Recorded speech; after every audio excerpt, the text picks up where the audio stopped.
Hey folks, Quill18 here, and welcome to our Monday stream, where we are once again playing some Kerbal. Hey everybody, how's it going? Hope everyone had a great weekend. I had a lovely Saturday playing both Terraforming Mars and RimWorld.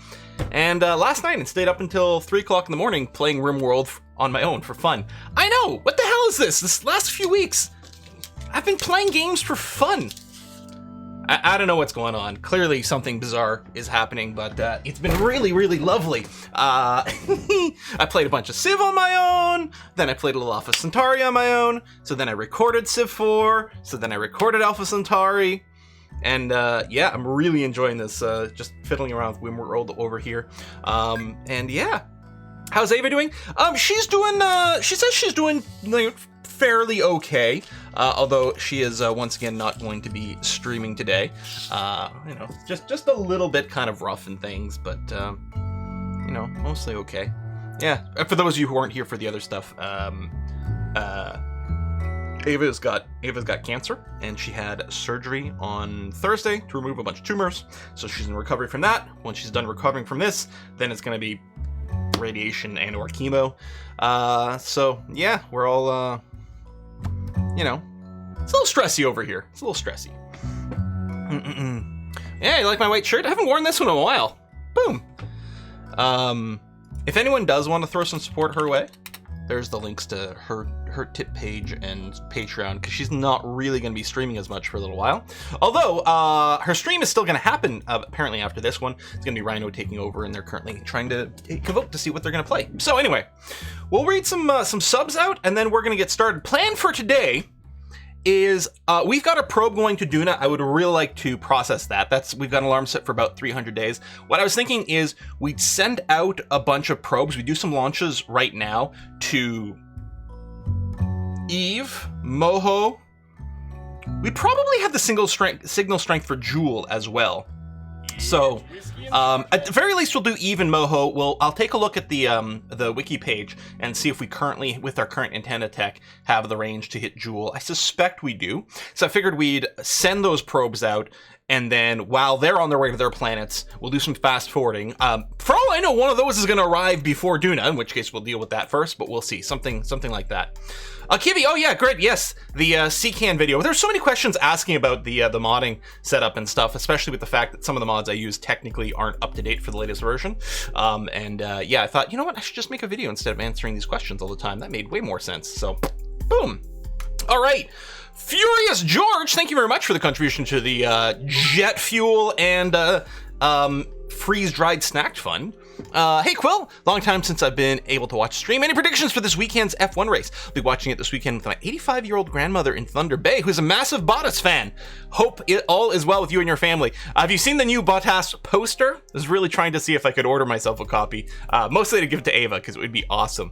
Really great. Any predictions? I don't know. Spain is kind of a hit and miss. Sometimes Barcelona ends up being rather dull, with not too many overtakes. I actually suspect it's probably going to be pretty decent. These new 2022 cars are just excellent. So, as always, kind of rooting for the red cars. Love them Ferraris, but if Red Bull has their mechanical problems sorted, it's pretty hard to imagine not seeing Verstappen up top. But I mean, there's so much RNG in F1 racing. Who can make a real prediction, right? All right, let's read these subs, and then we will get ourselves started. First of all, shout out to people remembering to use their Prime subs. Such an annoying setup with Prime, with Twitch Prime. You gotta hit that button manually every month, and apparently you can't do it on mobile? You have to log into the website? I didn't even know that part. I'm an old man. I don't use my cell phone for anything other than the occasional cell phone call. Mook TV, thank you very much for the sub with Prime. Oh, and just now, Xevian, thank you as well. And Kane, welcome all to the party. And then we got some resubs coming in from Penguin Doubloon at 14 months, Jusius at 52 months, Helena Blackthorn at 29 months, Dynalon at 32 months. I really don't know why the Hulk didn't feature in more movies. He's such a big banner. Sir Allison, you know, the Hulk would be a great Twitch mod because he's a big banner. I'm just gonna steal your joke and use it that way. Sir Allenson, thank you very much for the 2-month resub. Perfect long videos, interesting background chatter. Thank you very much. Kevin, 42 months. Miss Delta Phoenix at 32. Catmandos at 101. 101 months from Catmandos. Retrograde Vector, which is a great username for Kerbal, at 8 months. Mr. Cheel at 19 months. Codexis at 86 months. Extra Neon at 63. Furious George's got the answer to life, the universe, and everything at 42 months. Krieg Zochi at 57 months to give useless and contradictory advice. And Jack Misner at 10 months. So in my current, Krieg, in my current, my standalone personal game of RimWorld, I've got M16s in the Combat Extended, and I'm still getting my ass kicked by mechs. It's like, oh my god, what does it take? Icy Heart, thanks for the gift subs to the channel. That is much appreciated. And in theory, I did change the pop-up for the gift subs based on some feedback from the Discord. So we'll see if I did that correctly. We'll see about that. Wow! All right. The big problem isn't so much that the mechs aren't dying. I mean, I'm not fighting centipedes. It's, you know, the lower tiers.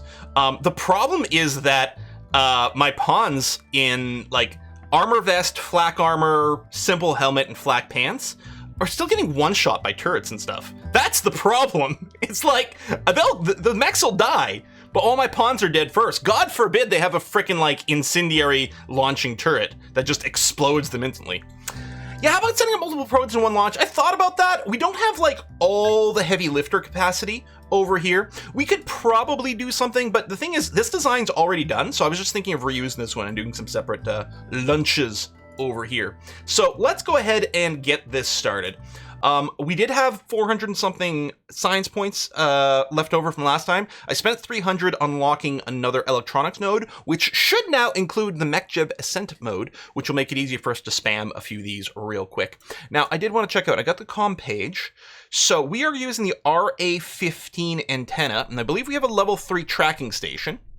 So we will have a signal to Dress, Jewel, and Elo if we're close, but maybe not distance, and the other planets always. So yeah, I think what we're going to do is we're going to send one to Moho and Eve, which is the equivalent to Mercury and Venus, right? We're going to send those 2 probes, and then we're going to see whatever one is going to arrive first, that's the one we're going to deal with, and put them in orbit and some things. Are you going to put a Pearl or Kerbin and Moon one? We might. The thing is, I don't think... because I've got the option where we have multiple tracking stations on Kerbin, I don't think we have to set up a ComNet relay around Kerbin. Because will the relays we put in orbit around Kerbin have bigger range than the ground stations? Or is it merely that you would normally do that if you only have the ComNet coming in through the one launch station and you're worried about eclipses and stuff like that? Oh, it's a nice stream. Thank you. I gotta do some renumbering. That caught us before with a couple of double numbers as well. Thank you. Yeah, the last one said 7th. So, yeah. All right, 9th stream. Thank you very much. One outside Minmus. I guess that would extend it a little bit. That's true. Oh, we could do the Kerbin mapping as well, which should also give us some more science. That's true. Okay, anyway. What we're going to do here, we're going to attempt the Ascent Guidance Module for MechJeb. And let's hope it works out okay. Now, you can set targets and stuff like that. You can also do a timed launch, I think, for the right window for a particular planet. But we only have the one launch pad. So I want to get things into orbit. And then what we'll do is we'll schedule a node for the actual transfer to the other planetary body. So let's take a look at these. You're right. Where's the hat and goggles? You're right. Safety first. Style and safety, very important. Thank you very much for the reminder. Although I was feeling okay about my hair today, so I was like, I wouldn't mind going hatless, but you're right. Much more appropriate. Hey, cool man! Ooh, carrot cake. Ooh. A couple specific programs how we got RimWorld. That's my headcanon. Well, I keep thinking about doing a RimWorld run where our pawns are named Jeb, and we'd have to send 4, I guess. We'd have to tweak the scenario to have 4 pawns, right? Because of Valentina. There's 4 total starter Kerbals. And yeah, I haven't thought about doing a RimWorld run like that. Maybe with like the mods that add aliens or something. I don't know. Treat stream not today. I want to have a proper dinner with the peeps tonight. Well, maybe they don't want to. I don't know, but I'm gonna try to do something there, and then yeah, Might keep Treat Stream as more of a Saturday thing. I don't know. We'll make some decisions. But I feel like, I'll turn it off today. Keep it as a more special thing, maybe. Save our ship mods so you can build your Spain ships. I have not played with that yet, and I'm gonna have to, that's for sure. Anyway, okay, let's see if I can remember how the hell this works. Limit Q, that should be fine. This shouldn't matter. We shouldn't need any of these.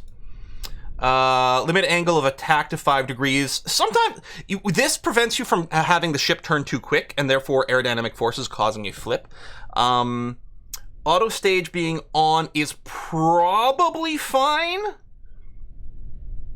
Okay, it does have a specific thing to try to stage the fairings at the right time. So if dynamic pressure is below something, altitude above 50K. Okay, so it's fairly conservative fairing detachment. All right, well, let's see what happens if I read the whole message. I thought I did. Oh, you also have chicken with carrots, peas, and rice. It does sound good. I love chicken. I love it so much. It's so versatile. And limit Q? I don't know. So I guess limit Q would throttle down, right? Because we're already limiting the AOA. Would this throttle down? Would you suggest just the default for it? It's been a while since I've used this. Anyway, let's just launch and see what happens. Where's the countdown? It's supposed to give, it's got the 11-second countdown. Does it show up on screen anywhere? Oh, I might still have to hit spacebar to start it.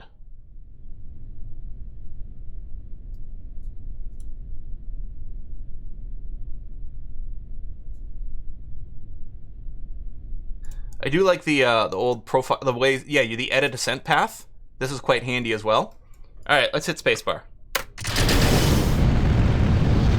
Hands off. Let's see if it works. What could possibly go wrong? Trusting a lot in this module from a mod. All right, 40 meters per second, 50, 60 meters per second. Throttle is full. I don't know when it starts the gravity turn. That might be part of the ascent pro. Oh, well, there it's going now. It is doing it at 100 meters per second. I was just looking to see if there was an option I could see. I couldn't spot it there.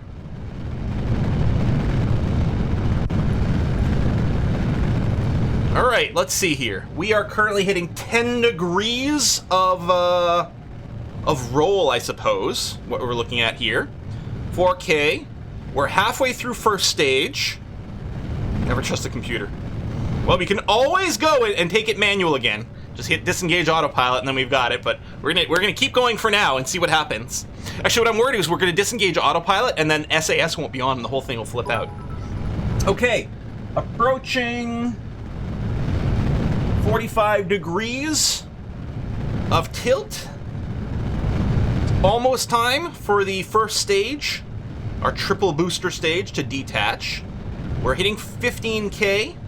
So we are tilted horizontally a little bit more than I sometimes aim for, which is actually like a more efficient turn. It's just a little tricky sometimes to execute it. There it is. The auto staging worked. Woohoo! Hands off, baby. It is a steep turn, which is again technically more efficient. The steep or the more you tip over, the faster you tip over, the more efficient it is. Assuming the rocket handles it properly. It's safer and easier to be a little bit steeper, a little bit more vertical, and be a little bit more conservative when you turn over. So it's a pretty aggro turn. What's our time to apoapsis? No, I mean, it's fine. Yeah, this is actually, now that I look at it, it is actually more conservative than we've been going manually. Because I've been targeting maybe trying to keep it below 1 minute, but over 30 seconds, maybe around 45 seconds time to apoapsis. I mean, it depends because, you know, you do have variations here. So what'll be interesting is see the fairing detach at apparently 50K. So we'll see that. Look out for that. Never mind, it's just a smudge on my screen. Yeah, no, this is actually, now that I'm looking at the apoapsis, it's not as aggro as we've been doing. Sweet dreams are made of cheese. Who am I to disagree? Cheddar the world and the feta cheese. Everybody's looking for Stilton. Now you're making me hungry. Now I'm like, oh, I'm gonna turn the treat stream back on so someone can send me a poutine or something. But no, I'm gonna be good.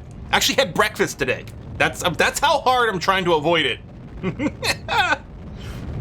All right, 50K. I don't see the fairing go. Maybe the dynamic pressure is too high still, which feels a little hard to believe. I'm just going to go ahead and deploy this. Maybe it has something to do with the staging order. It's not too low for the fairing. We're almost at space. The little from the engines here. As it's just, it's just trying to maintain 100K. So as soon as the atmospheric pressure dipped us below 100K, it was like a little fart out the back. Maybe that sound we just heard, that might have been the fairing deployment. Oh, I forgot to adjust the solar panels because they still eclipse each other. Not that it's a big deal. The fairing was in the stage. You're doing space travel in Kerbal. I'm doing space travel in Dangerous while I'm watching your space travel. So much space, yeah. I like Elite Dangerous. It's pretty good. I think I do prefer EVE Online, though, if I'm going to do a big space sim. It is weird, because it looks to me, with these settings, right? Stage fairing. But some of these others, maybe there was too much aerothermal thrust or too much dynamic pressure. There's probably something that told the system, because I think these are set to be pretty conservative. Anyway, it's going to time warp now to circularization. Oh, this is swell. And when we went to Duna, we did it manually. But now we're going to use the MechJeb calculations.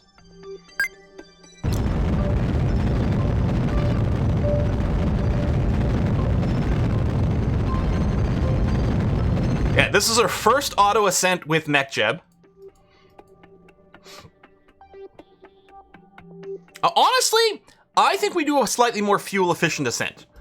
But at this, we're going to be launching a bunch of things back to back over here, and I just want to, speed things along. Okay, so next what we're going to do is, so again, when we went to Duna, we did it manually.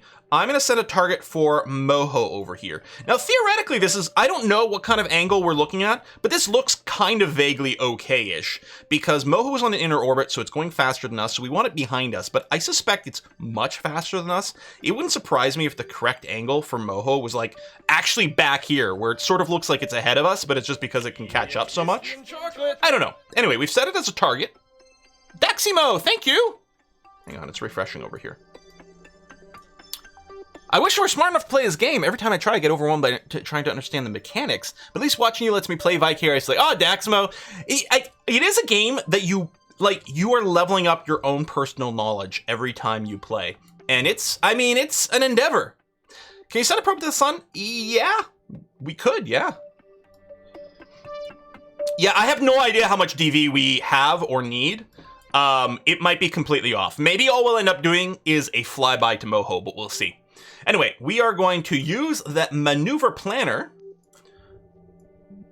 Now, we did peek at this last time to see what it would suggest. And the thing is, when we did our launch to Duna, we were not in the right time window. So it ends up being a much longer flight and a lot more delta V than the automated system would use. This would not surprise me if it's like gonna make our maneuver node here like a year from now. But that's okay. So we're gonna transfer to another planet. We've got our target selected. So first of all, if we check what the next transfer window it would be, our maneuver would be in 72 days, and would take 1500 delta V. And with a flight time of whatever, it should be fairly short. If we do it as soon as possible, using this mode voids your warranty. It'll do it in 27 minutes, about the same amount of delta V. It's possible that the trip to Moho will take like longer. Okay, periapsis 122 days. If we do it optimally, so we launch in 72 days, and then the periapsis is 200 days, I think, after that. So I think it only uses a tiny bit more delta V. I think we're in a pretty good spot. Use a tiny bit more delta V, and we'll get there a lot faster from now if we just do the maneuver now. So that sounds fine to me. 2.4K to circularize Moho. Well, then we're gonna have plenty then.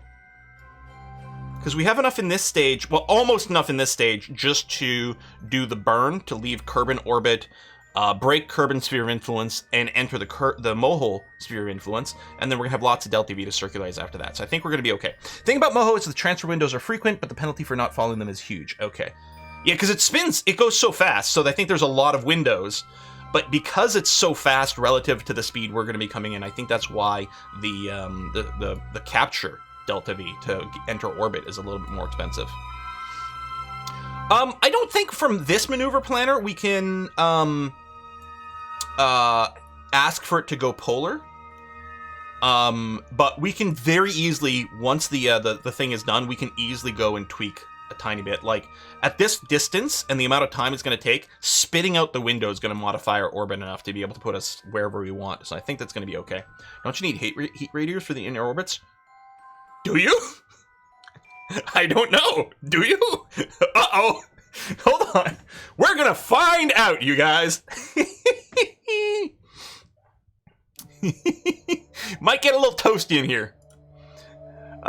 Quill, played Survive.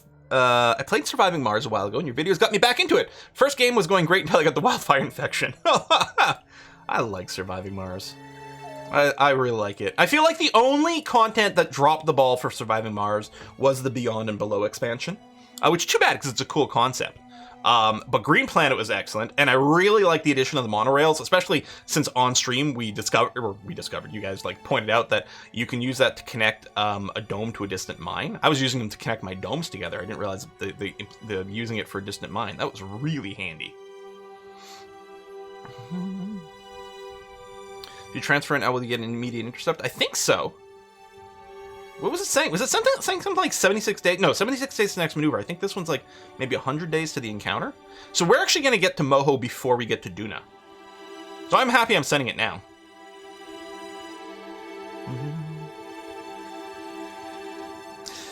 You are right that it's not currently showing us the encounter. So maybe, it does say, void your warranty. Maybe we're actually not getting an encounter. But I'm going to try this. Well, you know what I should do? Hang on, let's quick save. So it does imply that maybe it doesn't work right. You are correct, it doesn't show the encounter. I'm going to let this maneuver happen, and then we'll see if we can do a fine-tuning burn. But you're right, there is no encounter right now. So the maneuver planner just not work if you don't use a window? The nice thing about this thing is there's no Kerbals on here, we don't have to worry about life support.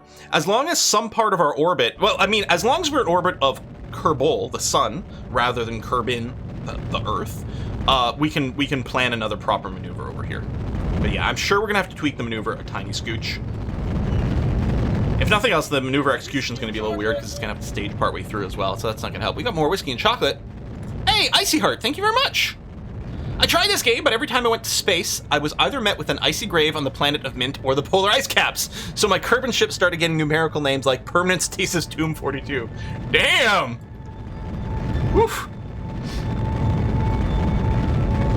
Live Kerbal check?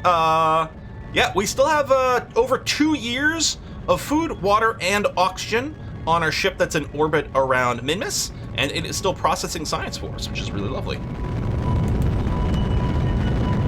Yeah, if it turns out we need radiators for being around Moho, yeah, we're gonna have a bad time, but... Are you not auto-staging for the maneuver? Oh, okay. There you go. Will we stream KSP2 when it comes out? I have no doubt. I have no doubt about it.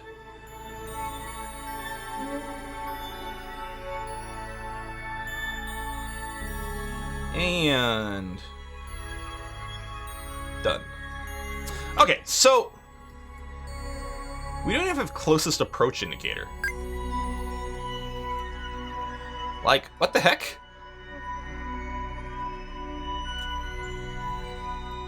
Let's fast forward to leaving the sphere of influence of Kerbin. It'll make our maneuvers easier to plan for me to do manually or for us to use like the by impulsive transfer or something like that to fix it. Auto staging for maneuvers is part of utilities. Okay, good to know. So yeah, let's oh, there it is. I couldn't see where we were breaking orbit. That would make sense that we would be breaking orbit backwards, effectively being retrograde compared to the sun.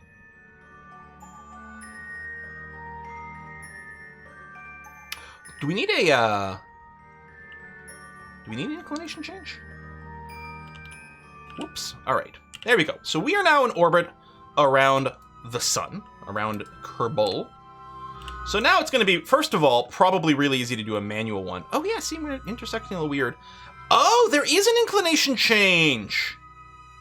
Which, I'm surprised the maneuver planner didn't include that.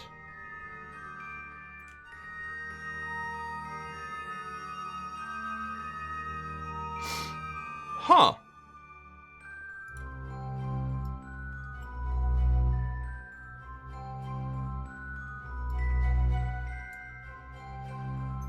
That's a terrible node. Maybe I should have just used the optimal time, because apparently it completely borked this calculation. Wow! That I'm somewhat surprised about.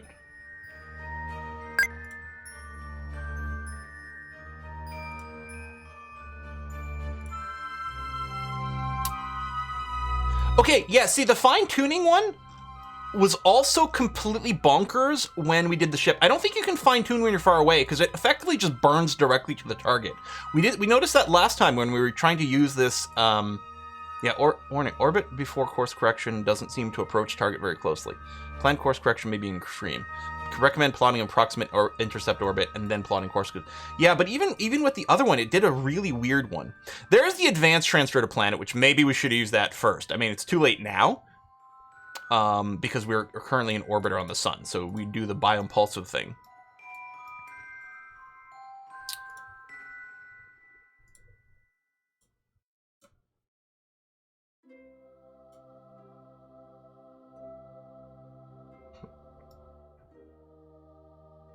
Wow. All right. Oh, apparently I can't reload while I've got a little dialog box up. So we're going to run that again. And we'll just, if we do the optimal one, does it actually show? Oh, I've already exited. The quick saves from here. Oh, it's already after we did the maneuvers, so. Oh, no, wait, I'm wrong. Duh. It was showing me the maneuver. We hadn't actually done it. So now if we do at the optimal time. Oops. I don't know if, like, I think transfer to planet's probably fine. Advanced transfer, yeah, we can use the pork shop selection to find, like, a good spot for it. Yeah.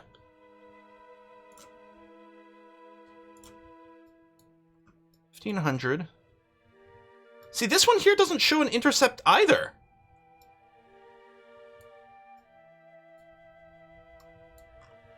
What's the deal?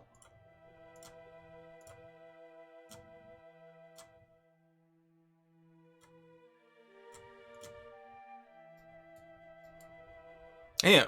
I'm really surprised that it can't find a solve for this. Especially with, like, the next transfer window. So this is in 60 days, but it still doesn't look like it's going to give us an encounter.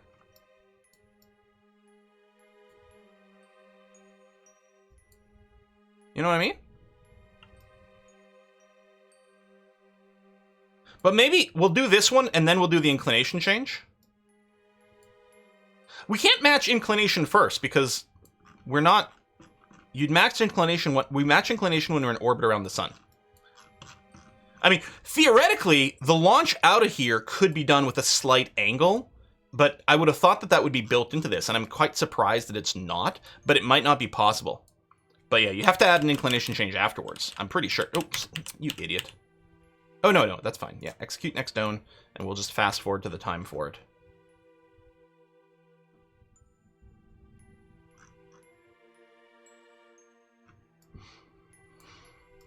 Now, the homing transfer function tends to work pretty well.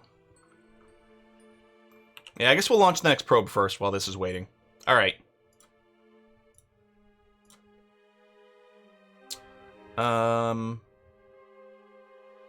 Again, that's the Kerbal alarm clock.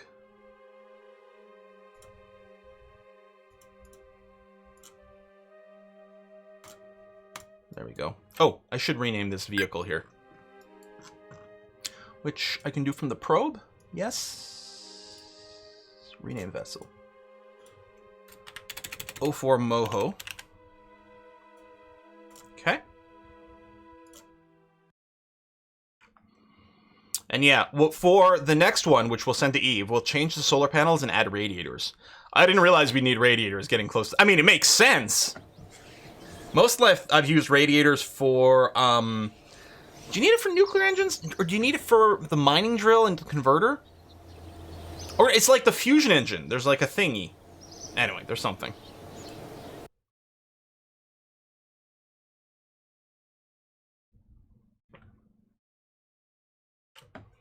Mining. Okay. So what we'll do is we'll load the O Fortuna again.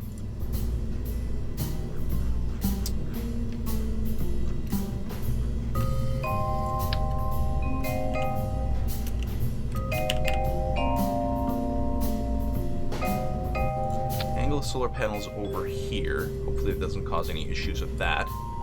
And we'll add some radiators just in case.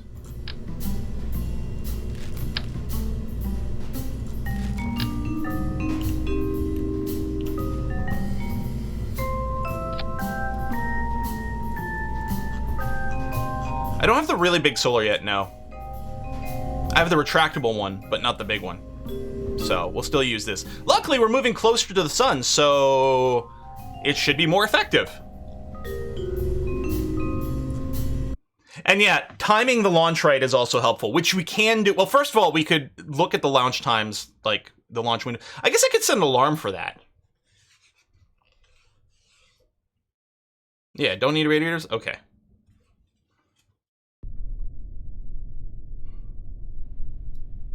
Because, yeah, one of the things we could do, especially with the Kerbal alarm clock, is we could create an alarm for an optimal... Wait, is this not the Kerbal alarm clock? Is it? Is that the built-in alarm clock? There's the Kerbal alarm clock. There we go. This we can create a new alarm for the optimal transfer window from Kerbin to Eve, which would be, yeah, like in a year, and that would be the sweet spot to launch. Scroll down. Vanilla alarm clock can do transfer windows as well. Oh, didn't look like long enough to have things. There it is. Out of curiosity, where do you think the Eve transfer window is? Yeah, same thing. Okay. Maybe I can make do without a Kerbal alarm clock in the future. No. It's hard because I'm used to the user interface for that. But yeah, it's nice to get a calculation. I'm going to say F it. Worst case scenario, we spend a little bit of government money on a launch. It doesn't really go anywhere. And what we can just do is we can just put it in high orbit somewhere, even around the sun, and act as like some quasi-relay stuff that actually might pay off bigly. So, it's fine. Engage autopilot. Launch.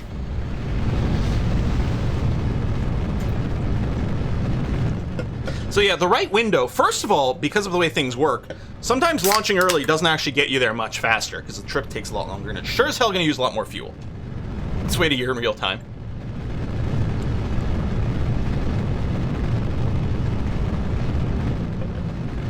Oh yeah. So I mean, it's auto-staging on the launch, because of the option there. And then yeah, we can have it auto-stage on maneuvers. Auto-stage. Auto-deploy antennas as well.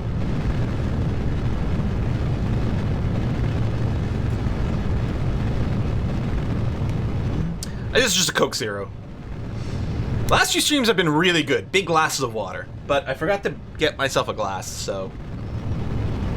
just having a little soda, which isn't good. I try to avoid caffeine in the afternoons as often as possible these days. But there you go. I want to try hot staging. What is hot staging? It sounds sexy. I want to do it.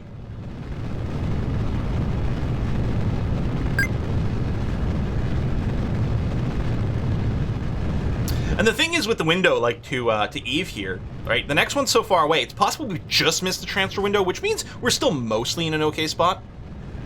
Hot stage is instant staging. Oh. I love the way those things spiral away. It's so sexy. And yeah, we could be running stage recovery and put some put some parachutes on there and stuff and get some more money back, but... Yeah, I probably wouldn't have the caffeine. Like, again, I've been trying to avoid it, but, again, up until 3 o'clock this morning, playing freaking Kerbal, or RimWorld. Just been so into it lately. But it's nice to have something new to obsess on that's just not just Civ 4. Which, I gotta remember to put a Civ 4 episode live after this. And I have started recording some Alpha Centauri. So...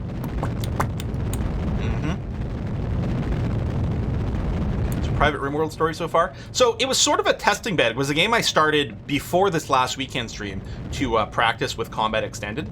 I actually had 2 runs going. First one, I was going with an all melee run with Combat Extended, which is a lot of fun. You know, because it's like, I need to use melee more, it is very powerful, da-da-da-da-da. So it was an ideology to just worship, like, melee stuff. And that was pretty exciting.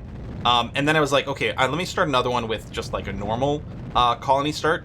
Because that was a tribal melee only. I'm like, I need to practice the gunplay before the stream. So I actually did the classic RimWorld ideology. So it is using the ideology rules, but with classic RimWorld. So there's nothing particularly like dramatic or you know, crazy in that run. It's just a good, solid RimWorld run. Just recruit a few people. There was I had an infestation of like 50 Maddened or whatever it's called, Manhunter foxes that showed up, and I'm like, that's a lot to deal with. So I was in my base trying to think about what to do. I've got everything walled off. I don't even have a kill box or anything, just walled off. And then a trade caravan showed up, and they took care of the foxes for me, but 2 of them were downed, so I just captured them, which means I'm at war with a new faction. But hey, I got lots of extra peeps. Oh, it actually deployed the fairing just before we hit space. So it is doing atmospheric calculation. I gotta say, the solar panels in this arrangement look really cool. I love the sort of asterisks going on here. That is actually really neat.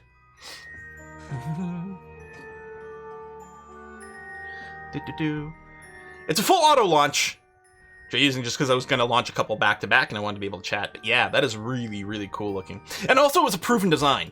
I don't like the idea of auto-launching a design we haven't launched before because it might be quirky or something, but we've launched this one technically twice because this 04 Duna design, which I'm going to rename this guy as well to... it's under command? It's under command. 04 Eve. We've also used this as the basis for a relay satellite around Minmus or something, right? The game gives you 50 foxes for free food. It's a lot of butchering for not that much meat or leather when it comes to the foxes. It's like twice in that colony I had a bunch of chickens join, and I'm like, that's great, but I mean, it's not huge value, because I already have my ranch set up. I got like 20 deer in my pen. I was like, I don't really need more animals. Okay. Alright, good stuff. So, again, we'll just use the... We're gonna see what it has to say. If we say, we would like to go to Eve. Oh, not the maneuver node editor. The maneuver planner. What would you say to this? So this is next transfer window, which is in, right, 342 days. We don't want to do that. Nice burn. It doesn't show us the intersection again. Is MechJep not working properly for these plans? This one here at least has a closest approach indicator for a change. Whatever. I'm just going to go ahead and execute the node. Then we'll see what happens afterwards.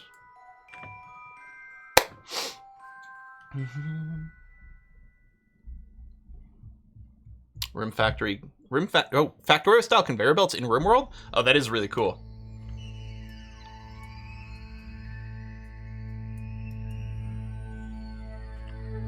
Another orbit markers on the other side. Oh, is that the closest approach? Are we literally going to be in opposite things? Amazing. I mean, we're still going to be in an elliptical orbit.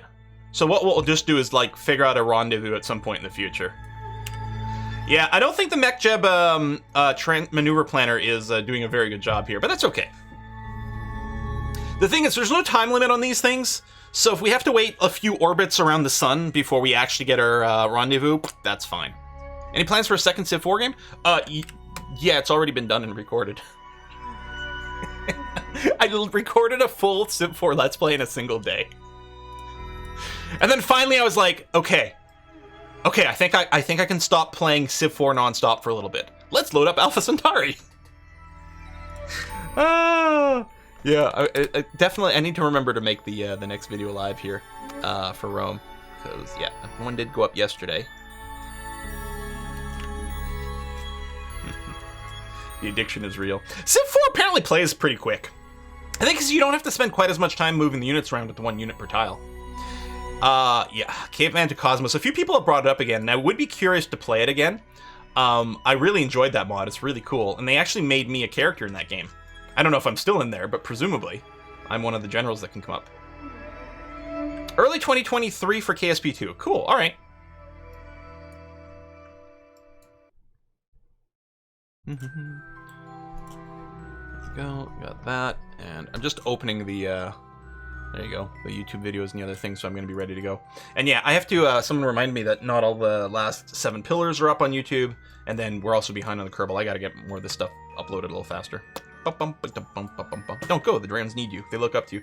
Yeah, I keep hearing those messages because I keep hitting escape to bring up the main menu in Alpha Centauri, and escape is just the, I want to quit the game now. It's just like your quit confirmation screen. I'm like, no! I want to save the game, damn you! Is it just transferring you to orbits not to meet the target? And it should, though. What it should be planning is it should be planning a burn from here that intersects something somewhere, even if it's expensive. Especially on the optimal window. Oh, my tracking... Or maybe there's a mission in the thing. It's like we're actually seeing asteroids. Nerf, staple, and move on. I mean, it is... I mean, it's a truly wonderful game. I'm probably going to do 2 Let's Plays of that as well, just like with Civ. Because the first one's a little sloppy, as I'm trying to remember how the hell like the gameplay goes and how the mechanics work. And then we'll do another one after that.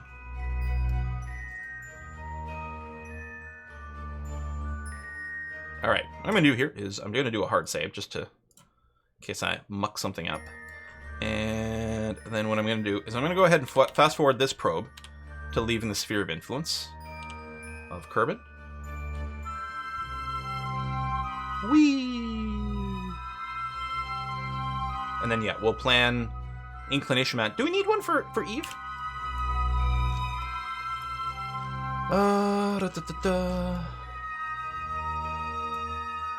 Descending node. Yeah, a little bit.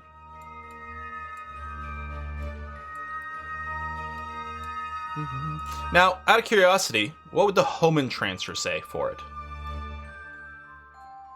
Do a burn in 3 years, which is probably a pretty efficient place to do it, but let's see what else can go on. We are still orbiting counterclockwise. So that's our orbit there. I can add a maneuver, and I think I can get... Okay, what I'm gonna do here is I will aim down.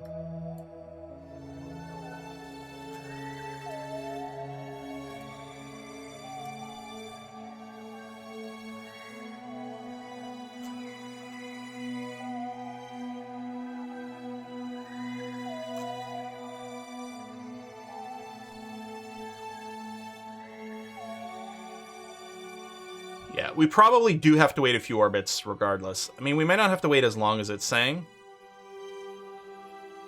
But yeah, trying to accelerate this rendezvous is not going to work out.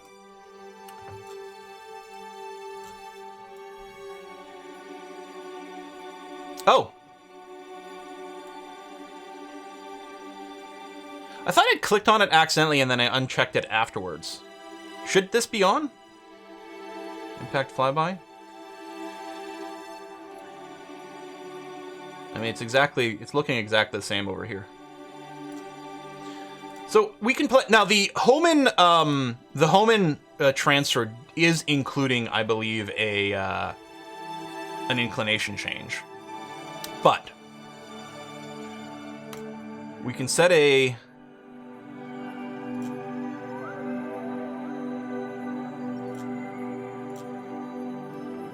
So 300 delta V over here to match inclination.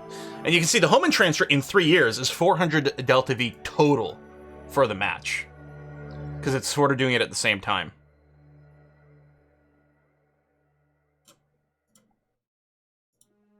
This is going to be the same one. The cheapest and the nearest because it's further up here. Yeah, we might just wait 3 years for this one. I mean, we're going to have to figure out what to do with Minmus, but I don't mind doing a bunch of fast forwarding. It's probably the most reasonable thing.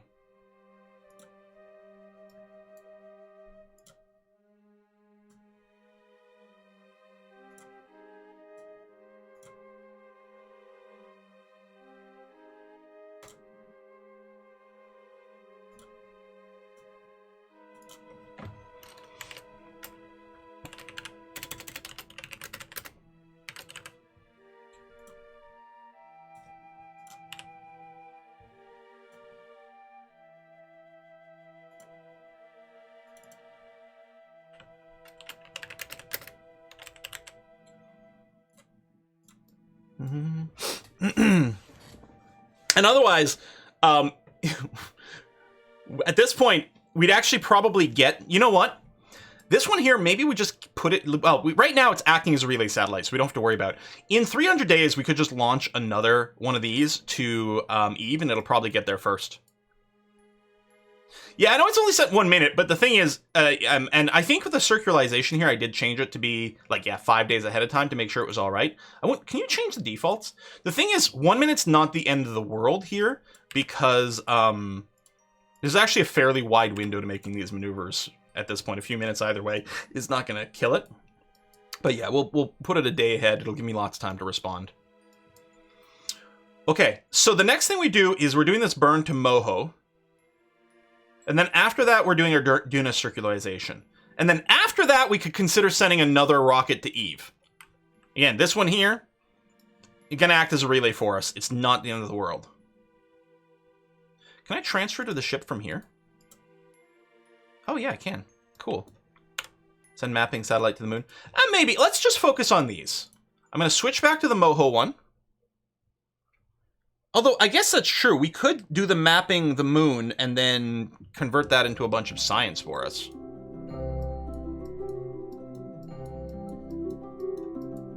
Our ship can get to Joule for sure. Currently, there's a question mark as to whether or not we'd have enough enough signal strength. When Joule is close to Kerbin, we'd have a signal, but when it's far away, we wouldn't. So that may or may not be problematic for us. And we could take a look at the Minmus mapping. We might be able to send ourselves more science as well. What was our moon mapper? It was just based on this, right? It was the Fortuna thing we just sent to map.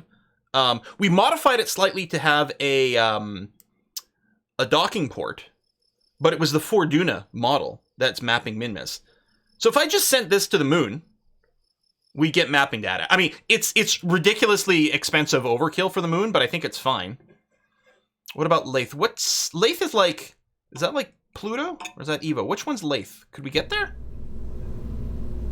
I don't know. Actually, you're right. If the Minmus one is done, we could send it to the moon because it has enough Delta V left over. Oh, Lathe is one of Joule's moons. Okay, well then I mean it's the same thing then.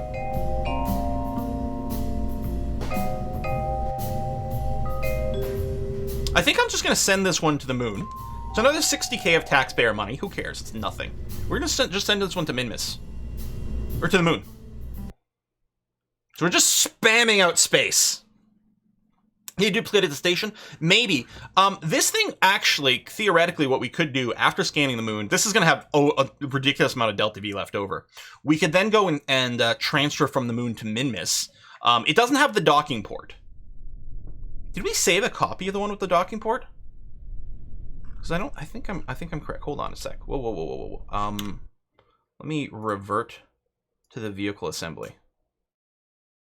This one does have a docking port? Hold on, I'll check again. Maybe we did save it with the docking port in there. No. This is not the version with the docking port, because it has the little side engines.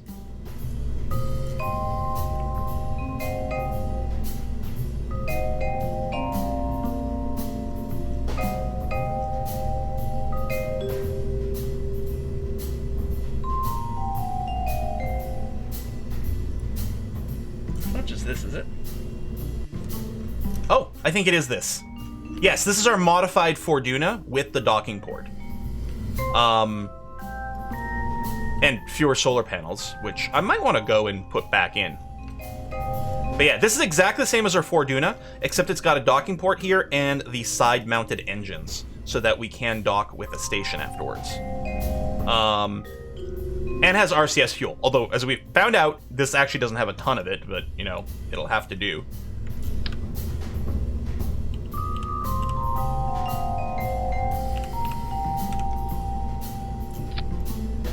I'm just gonna manually stick on some more solar panels without symmetry. Alright, 2 more. That'll be fine.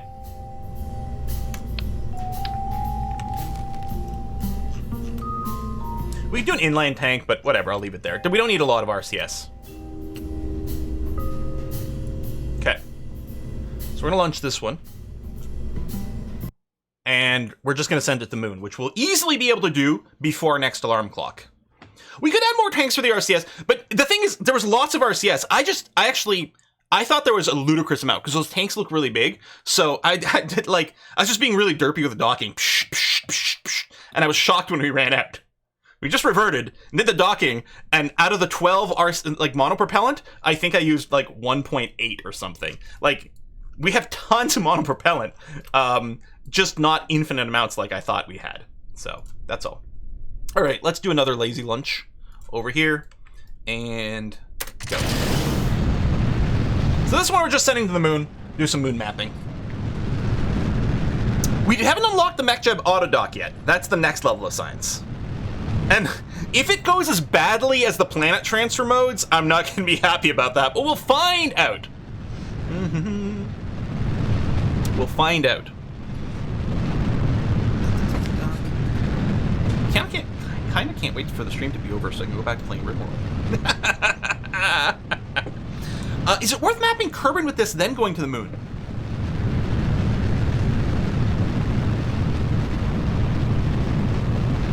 Hang on a second. That's a good point. MechJeb auto docking is great. Yeah, I don't know if I should believe you or not. I just keep waiting for some. But that's a good point. So I'm just going to launch into a polar orbit, which... Is that what this inclination thing is here? So we just send it to 90 degrees? Or realistically, we could actually do the moon first. It's conceivable. I think we want to be 250 or 300 kilometers up for our various scanners. So I think this will put us into a polar orbit. We'll give it. We'll ask for 300 kilometers.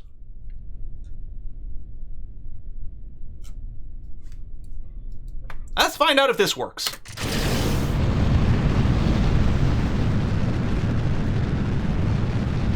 Oh, it's gonna roll so that it's doing the tilt in exactly the same style. Yeah, it's gonna tilt towards the north over here. Oh, that's cute. All right. Do moon first, then come back polar. I mean, this will use less total delta V. I mean, we're gonna have to do an inclination change from Kerbin to the moon, but I think this will use, well, if we go to the moon first, then back to Kerbin, we have to circularize around Kerbin twice, but the inclination change doesn't cost us anything, because we basically get it for free on the return from the moon.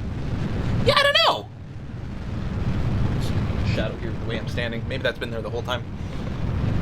I mean, you can go from polar straight to the moon. Yes. It's a little trixier. Well, not really, because you leave, and then you don't have to do an inclination change, because you just leave right off the poles, and you end up being effectively planar again. Yeah. So then the only downside is that launching to the pole is more expensive than launching towards the east. Because when you launch towards the east, right, the planet you're on is already spinning. So if you launch in the direction that the planet is spinning, you're effectively getting some free delta V to enter into orbit. So we're not getting that by going into a polar launch, but yeah. Polar to polar transfer, yeah. I know, I just gotta get a new green screen. It doesn't help that I'm like in a weird position here, so all the shadows are slightly different. We're just gonna ignore that for the rest of the stream. The ghost of Kermit the Frog. Yes. Nice being lazy. Although part of the point of Kerbal is, of course, to fly the rockets, but in this case, because we're spamming them back to back, I didn't want to have to do it over and over again. That didn't sound like fun.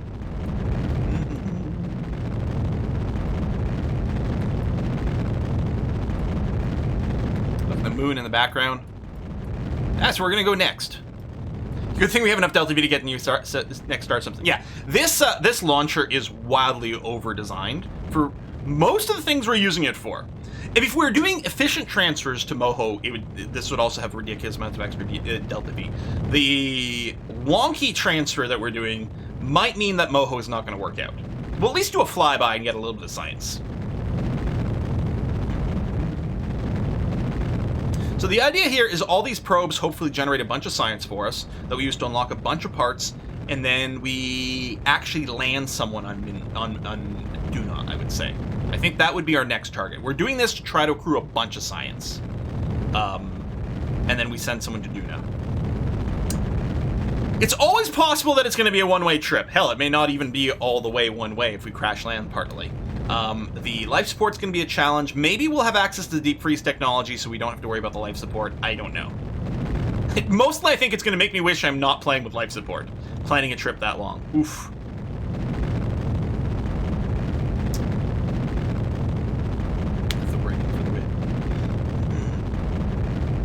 I mean, really, every landing involves some amount of lithobraking. Like, I mean, unless you literally... Unless literally you do the, like, integral calculation to literally hit 0 meters per second the exact second you make contact, and then, you know, there's only an infinitesimal amount of lithobraking. But in practice, you're always, you know, you're landing at 6 meters per second or something with the parachutes or whatever. So you're still being stopped by smacking into the ground.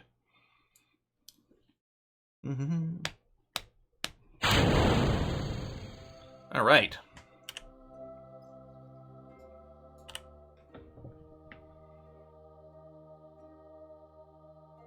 Unless you have a space plane. Yeah, but you still touch down, right? Like, ultimately, the ground is still arresting your vertical momentum. It's just in a good landing, that momentum isn't so much that anything breaks. But ultimately, everything, every plane we ever launch, every time you jump up in the air and land again, you're lithobraking. Except hopefully nothing breaks. Stupid normal force, exactly. Plane does more braking on the ground than a drop-down vessel would. Possibly, because I guess it's counting on its suspension to soak a little bit more of the impact. Yeah. Whereas a lot of these vessels aren't set up for that. Oh, except when you're hydrobraking, you're right. Yeah, if you land in the water, then you're not doing the ground. That is true. Alright, just sending it to the maneuver node for circularization. The only difference between a good landing and the bad landing is the boom.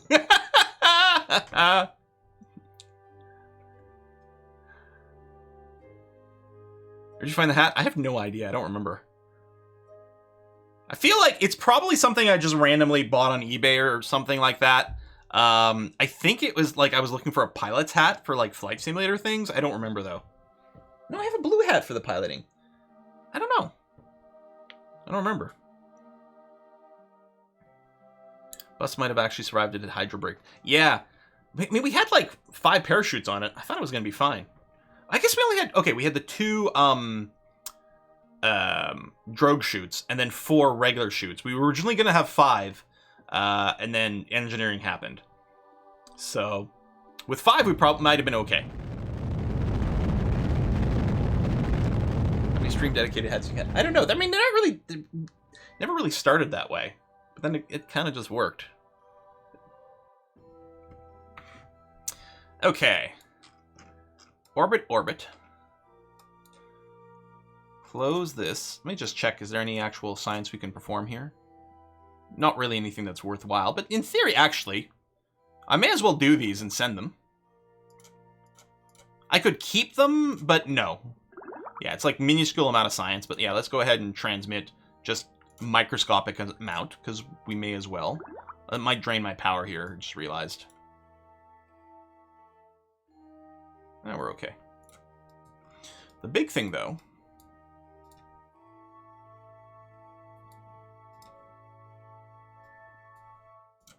is this guy over here. Actually, turn on this. And then fast forward for a sec, just to freeze our rotation. Is start multispectrum scan. Oh, it's the flat bit. It's this thing over here. Start SRR. Okay. So we are now...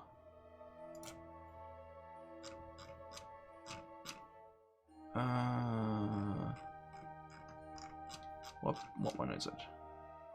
This one.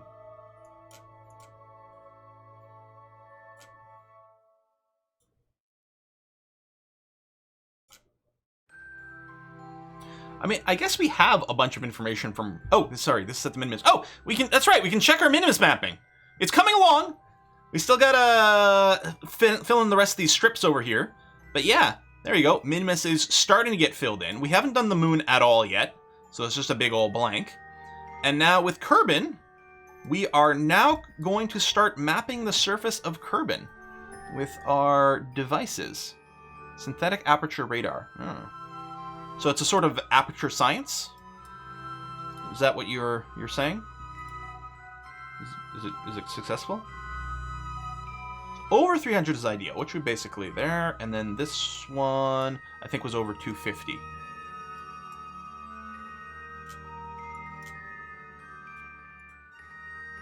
Yeah. So in a sense, what I actually want to do is just give us a tiny more prograde, so that even our periapsis is about 300, above 300 if we can.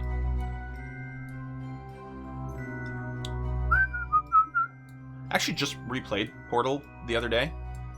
I mean, it takes like 45 minutes if you've played it before and you have a vague memory of the puzzle solutions. Portal 1, Portal 2 is long. Portal 1, you can burn through it super fast.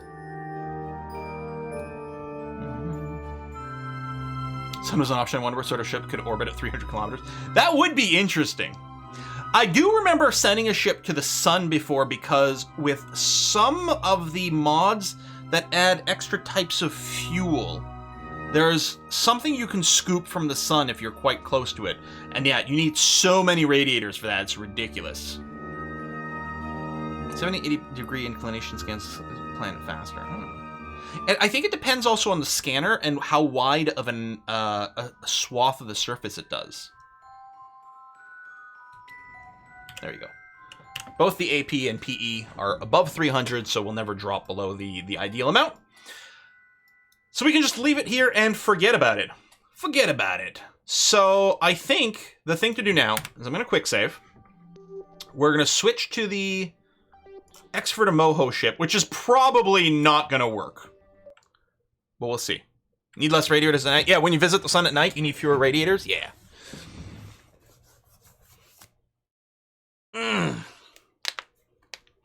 Days when Valve did the thing. Now they send an infinite money generator. New projects out of boredom. Yeah. Alright, close that. We don't need this.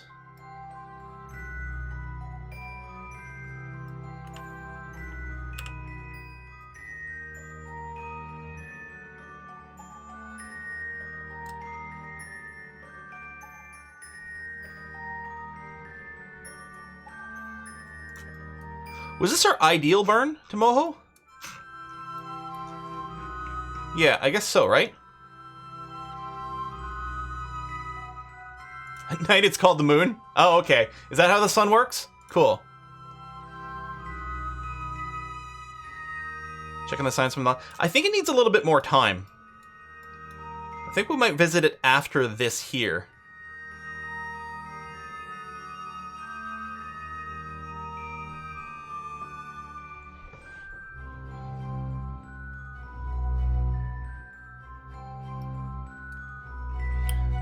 Problem with these long ships, they take a long time to rotate to face the maneuver.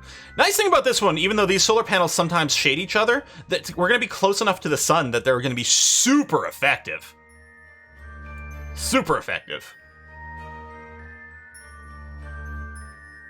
I was full of still science in the collector. Yeah. So we wanted to burn through more of the data so we can transfer more of the science experiments into data and then keep that churning along.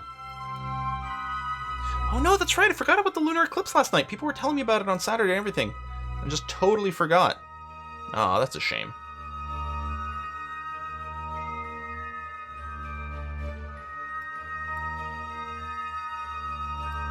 Just realizing, we're in low orbit here. So we can only time warps at times 50 from here. That's no good. Hold on. That would take way too long. All right, let's take a sec. We'll check on our Minmus base, and then what we're gonna do is we're gonna go to the tracking center and fast forward from there. Where's my base? Right over here. Switch to. Yeah, we're not gonna do 50 days at times 50 speed. It's gonna take way too long to get there. So we'll just, yeah, time warp at the space center. So let's take a look. I love our little Minmus base. It's so wonderfully janky. It's perfect. All right, how's this going on? Oh, we do have 280 science stored up, and the data is still almost full. Like, this is just going to be making science for so freaking long. All right, transmit as much as we got. This game hold educational value? Oh, well, yeah. It's actually a shockingly good way to learn about orbital mechanics and things. You can do the thing where we run out of power partway through? No, we should be fine. Yeah, we're going to be able to power through a bunch of the tech tree with just this thing. It's so crazy.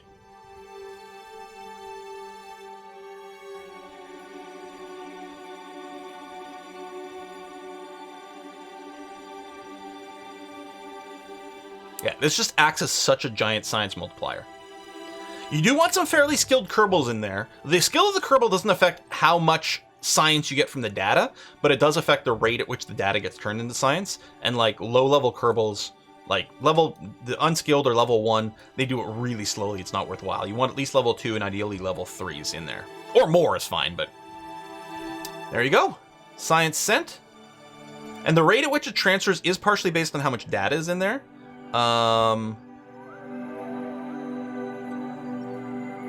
Where's the like review science button?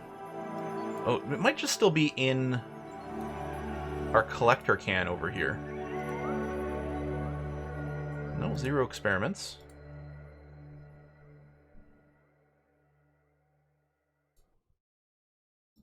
I don't know if there's with Science X or something. Can I check to see where my science is on the ship? No, 0 experiments in there. Maybe they have all been transferred in there now. That's possible. I thought the collector was full. I sort of thought so as well. Did we lose some experiments somewhere? I don't know. All right. It's going to be fine. Let's go to the Space Center and fast forward like 50 days or whatever.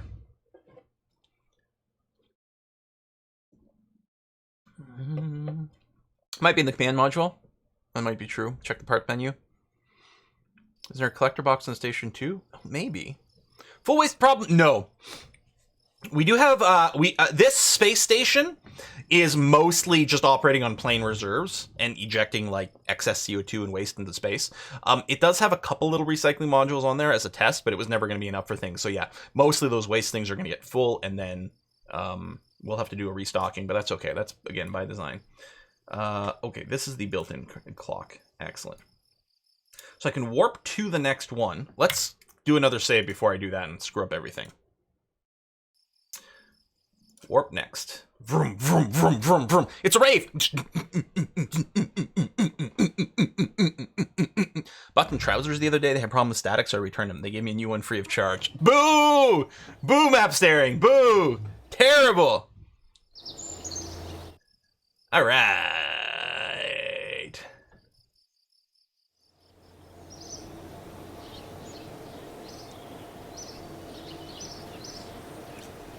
All right, let's halt here and switch to this. Now, there may still be a day to wait for this.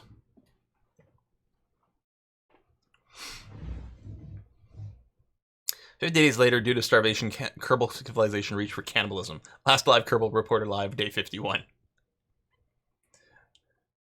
Okay, yeah. We still have 1 day, because that's how we had set the alarm. Although fast-forwarding to that won't be quite as painful. Mostly it's going to be waiting to face the right way for the maneuver is going to be okay. Are you able to upgrade the scientists on the station? I believe those are already upgraded, are they not? I'm pretty sure we did that. We did a whole science or space bus to give them XP, transfer them over, and then we level them up at the station. There was still a button for it. I'm not sure it would do anything.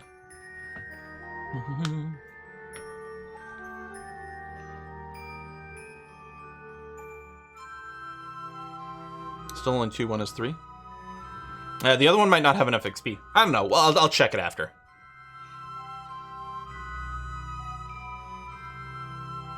We didn't lose half of them on re-entry. We only lost one of our tin cans on re-entry. It was the single most cursed mission ever. We ran into so many physics bugs, it was unbelievable. We had like ghost forces shoving us into like escape velocity orbits for no reason whatsoever. It was really bizarre. Scientists don't get XP in the station, no. Kerbals only get experience for visiting new areas of space. Thanks, alarm clock. So, you know, the first time they go into orbit around the moon or Minmus or whatever, first time they land, they also get some XP for a flag and stuff like that. But yeah, just for sitting around doing things, they don't get XP. There's probably mods for that to change the way it works, though. Get the exact same physics bugs whenever I attach something to any craft. Yeah, so I don't know, the Kerbal construction mode, I mean, maybe it's conflicting with some other mod I've got going on, but it definitely seems wonky AF. Oh, this fast forward is really not working as fast as I'd like. I thought with the day it wouldn't be bad, but apparently times 50 is still way too slow. Okay. Abort. Cancel. Create alarm. For the next maneuver. Let's give me like 3 minutes warning. Pop back to the space center and let's warp to that.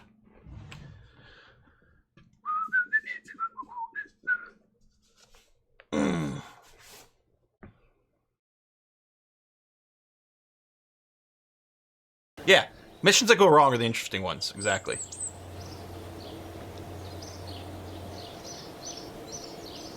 Okay, click here, warp next.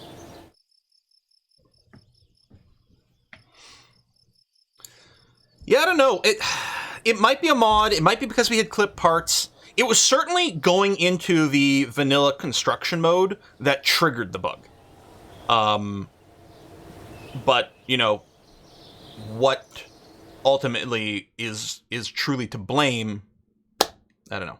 Has it made it to another planet sphere of influence yet? That's what we're doing very soon here. We've got 3 probes. We're going to Moho, Eve, and Duna. So I believe we'll be hitting Duna today. All right, you over here. Execute this. There we go. This is going to be fine now.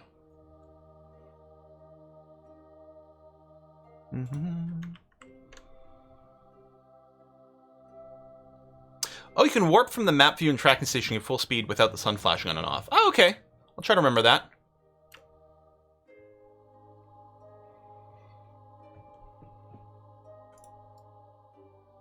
Game I said if the goes too well is boring as well. I want to see your face down. Yeah, like sometimes it can be fun. Like right now, we're actually playing RimWorld on a fairly low difficulty. Like we're not going like extreme difficulty or things. Although we have enough mods, like between hygiene mod, combat extended, and there's at least one other mod that, oh my god, adds so much more freaking time during the day that our pawns are having to do things. It's a different style of difficulty, but RimWorld is like fun as kind of a builder thing. It's not like City Skylines isn't hard, right? It's, you know, you enjoy it. But for things like Civ and stuff, you probably do want a challenge, which is why I generally play on, well, for Civ 5 and Civ 6, I play on deity mode, which, again, I have no right ever winning deity in a Civ game. I think it just tells you a lot about the AI in those 2 games. But we'll see. I don't know. Maybe with Civ 4 it'll turn out I can finally beat Civ 4 and deity, which I definitely didn't used to be able to do. I got a little flashing paths here. RimWorld's 80% chill, 20% terror. Yeah, RimWorld is fine. It's easy. It's easy. It's easy. It's easy, and then everyone dies. There's like, it just goes from 1 to 10 instantly every single time.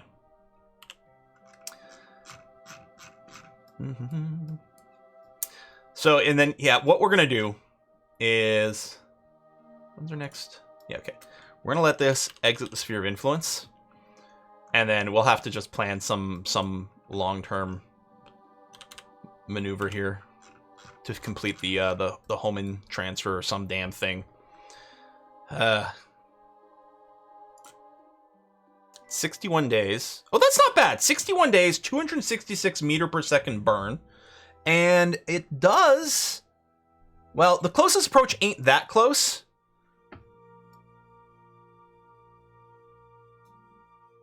That's interesting that it's at optimum time, but really we could wait a few more. This is the same, right? Oh, it's actually cheaper.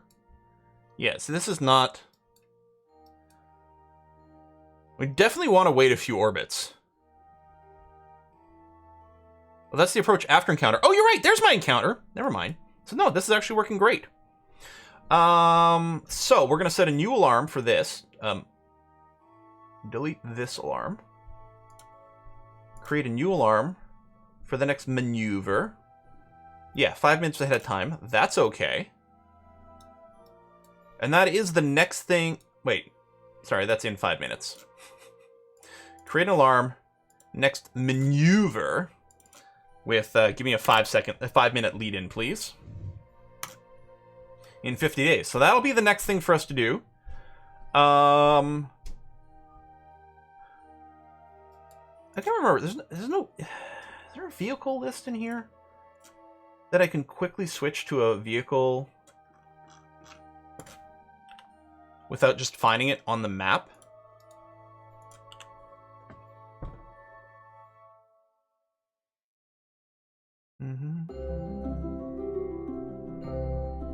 Because what I want to do is I want to go back to Minmus and transfer science again.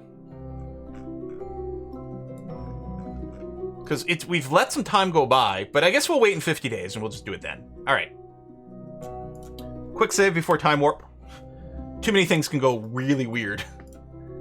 Vroom! Life support on Minmus is fine. We had like 2 years worth of life support on there. Hey, there's the 4 Eve! Look at it go! Look at how far away it is!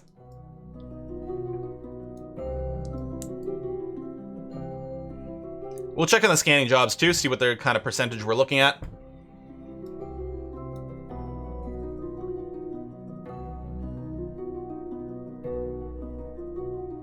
I guess I actually could have used the execute next node for this, because the fast forward would have worked just the same.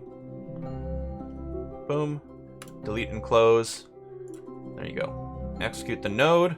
You'll clearly have to stage, but theoretically we have the auto stage turned on now in the utilities box. If not, I'll be ready to do it manually.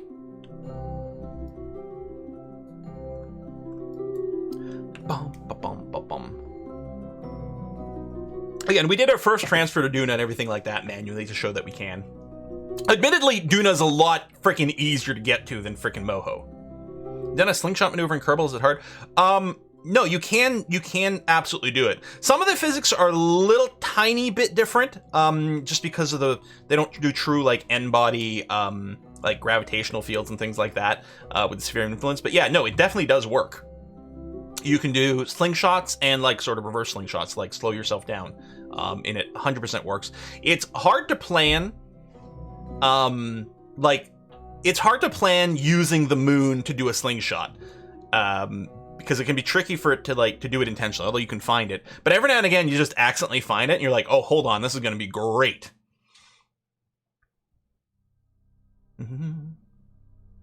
But I've done it. I've done a bunch of things like that. A long time ago, this is a few years ago, in one of our other Let's Plays, I did a thing where I visited Jool and all of its moons, by consistently slingshotting off one another. Like, it was just flybys of each moon, but then doing little tweak. Oh yeah, it's not auto staging. Thought I hit that button. Maybe it didn't stick.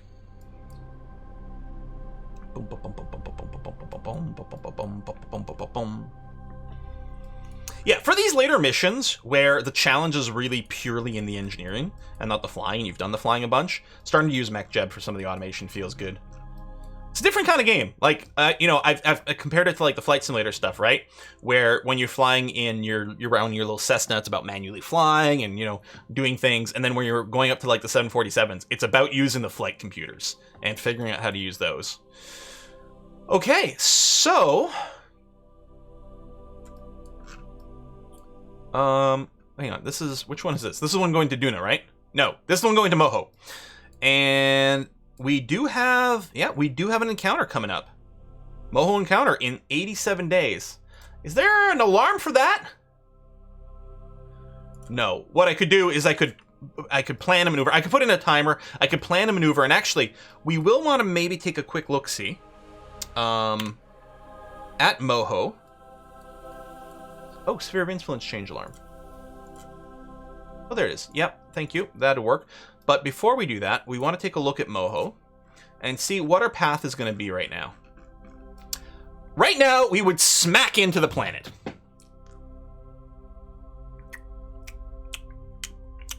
So let's do a little. There's theoretically an optimal place, probably part way, to do a little bit of changes, but this is going to be fine. In fact, it's going to be so easy to accidentally overkill this. I'm going to go and derate the engine because we're so far away. A tiny change is going to have a huge impact.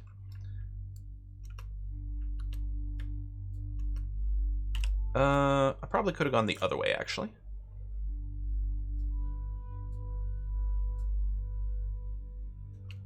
So I'm just using 1 tick of shift here, 2 ticks of shift with an engine at 5%.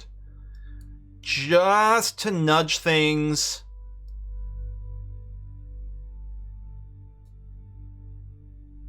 There we go. 23 kilometers.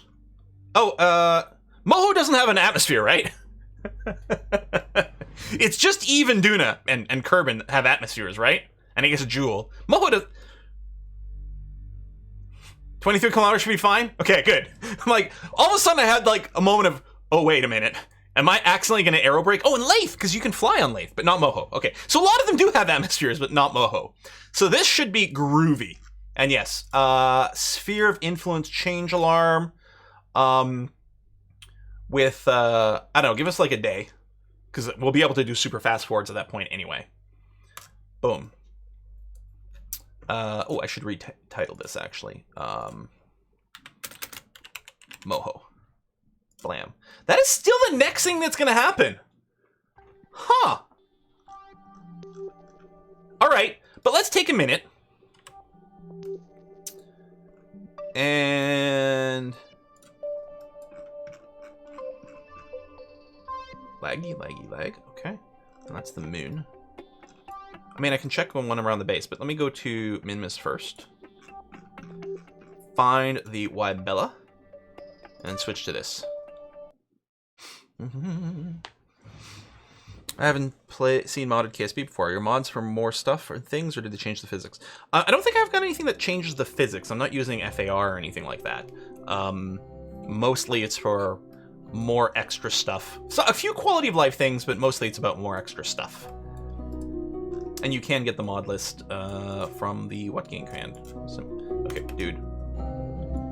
You're being a pain in the smartass here. So yeah, look, we've got... Oh, we actually were capped on science. We've got 500 science waiting to send. So let's transmit the science. I don't think it took. No, both my scientists are level 3. Someone was saying something about level 2 scientists, and I don't know what they're talking about. We have 2 scientists. You can only fit 2 scientists in here, and they're both level 3. We also have a level 3 pilot and a level 3 engineer, in case we need to, like, ruin the physics of the game again. Yeah, no, level up. It's not going to do anything. You can hit this button. It's not going to change anything. I know it's an option. I'll hit it in a second. I'm going to wait for the antenna to finish transmitting. What Level Up Crew does is it processes their experience points and sets their level appropriately. Because normally the Kerbals only level up when they get back to Kerbin, right? They collect XP doing things, and it's only when they get back to Kerbin do they actually level up. If you stuff them in this thing here, the Mobile Processing Lab, you can cause them to level up immediately based on their XP level. But we've done that. We loaded these guys in here, we hit the level up, and that's why they're level 3. I will hit it again in a second. We'll wait for the transfer to finish, though, just to make sure. Oh, it's level up immediately option in the settings. Oh, that's actually quite cool. Yeah, it's a paperwork thing, exactly. Exactly. Yeah, it's gonna do this annoying thing with the electricity. Again, why is there not just an option to like downrate the antenna so that you don't get this stupid thing? Which causes zero problems whatsoever, but just looks kind of annoying and dumb. And could actually be a problem with the life support thing if they actually ran out of power in a way that mattered. I might be able to reorientate myself to get a slightly more solar power here, but it doesn't matter. But yeah, like just send at half speed, Mr. Antenna.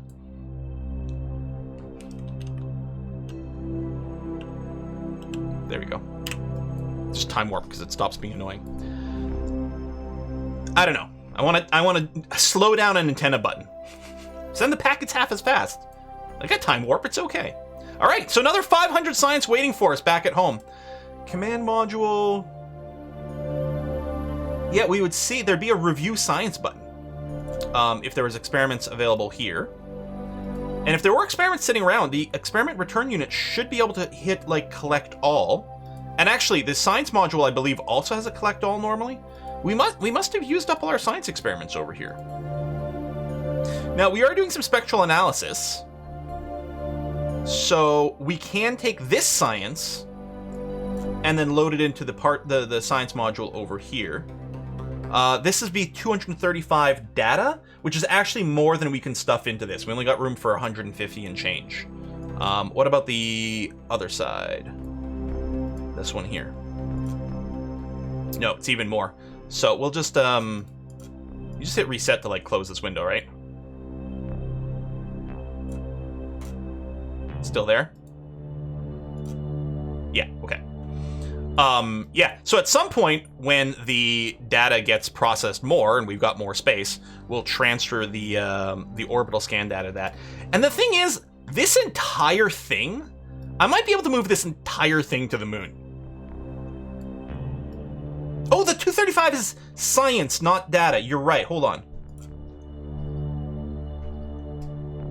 Oh, it's 62 data, which is equal to 300 science. Oh, okay, sorry. There we go. Perfect. Transfer that. Cool, thank you. I'm happy you guys knew that. So this is 47 data, which is equal to 200. So yeah, if we transfer it at home now, this would be worth 37 science.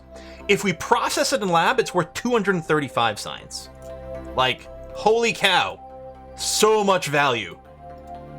There you go. So now we're back up to 700 data here, which also increased the science rate. So right now we're getting 13 science per day. As the science ticks down, this rate is going to tick down as well. I mean, eventually they'll process all the data, but the last bits of it go super slow. So, okay, that's cool. So we got lots of science waiting for us at home. But now I think I'm ready to go back to the clock. We're gonna do this Moho sphere of influence change. Read last. That's not a very useful message. Sorry. Science transfer, Kerbin map, check scan maps. We can check Kerbin, that's true. Mapping. I mean, we are mapping. Turn lights on. Yeah, oh, how much are we done? That's a good point. Is there a place that will list the percentage of it being done? I can check the maps in a second. So at a glance, I don't see a number here.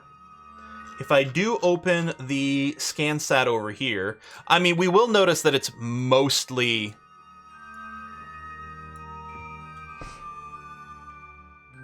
Yeah, we're doing two different scans. Can I, terrain, biome? It looks like it's pretty much done. Yeah. So I don't think we're going to get any more planetary scanning out of this. Now, I can detach this bit, send it to the moon, do the scan, and probably send it back here. Or I could literally move the whole thing. I think both ways work. In the big map, you can hover over the bars. Yeah, if I do this and change you to Minmus, is something I can hover over for like a percentage? Maybe we're talking about something else. Oh, the bottom map said 100%? Oh! Thank you. There it is. Perfect. So biome and terrain, 100%. Cool. Now, with the off-center center of mass, it probably would be quite tricky to move this in an efficient way. It's quite heavy. There's a lot going on. Out of curiosity, I mean, it's got 1,700 meter per second delta V, which is definitely enough to get from Minmus to the moon. With the entire thing.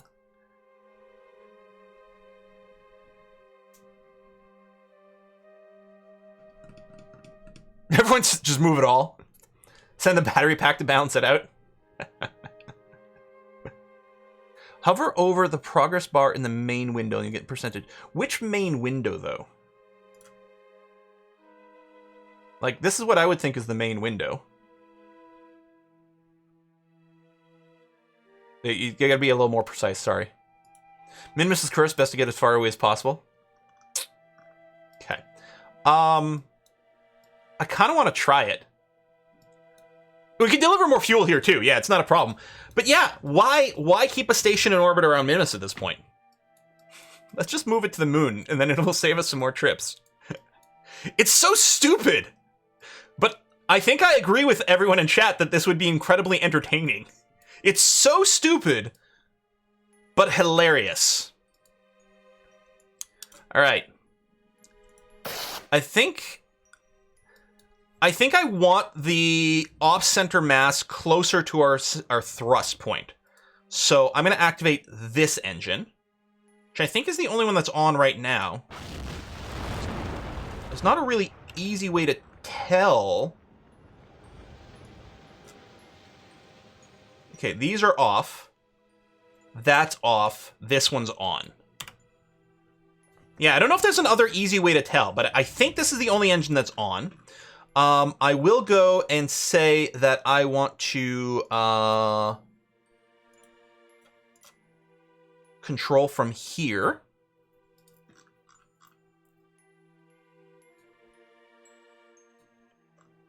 So I think the easiest way is to quick save and try. You're right.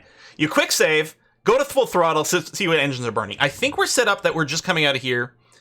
Check your torque. I was worried about center of thrust. I'm worried about it too, but we'll see what happens when we hit go.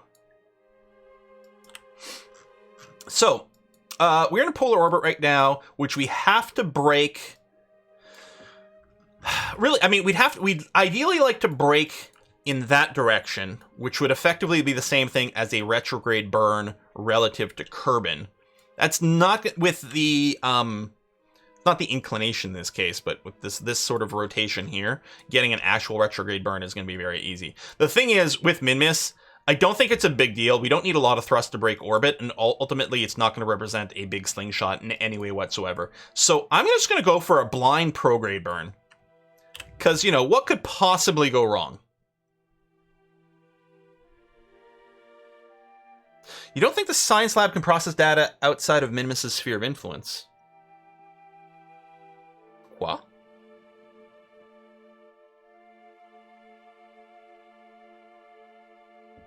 I don't think it matters. I think we've had stations like in orbit around Earth, and we like send it data from like, I think one of my missions from Joule, when it came back, it docked around Earth and had like infinitude. Check the inclination of the nav ball. I mean, it's looking okay to me. Anyway, we're gonna go ahead and just like, we're just gonna go and burn here and break orbit. Let's do one more quick save. Oh, yeah, and also, is it jerking sideways when I hit go? No, it seems pretty steady. Yeah, it's holding prograde. Whoops. Stop. Yeah, it's holding prograde perfectly fine. It is fine! Excellent! Alright, let's just leave here.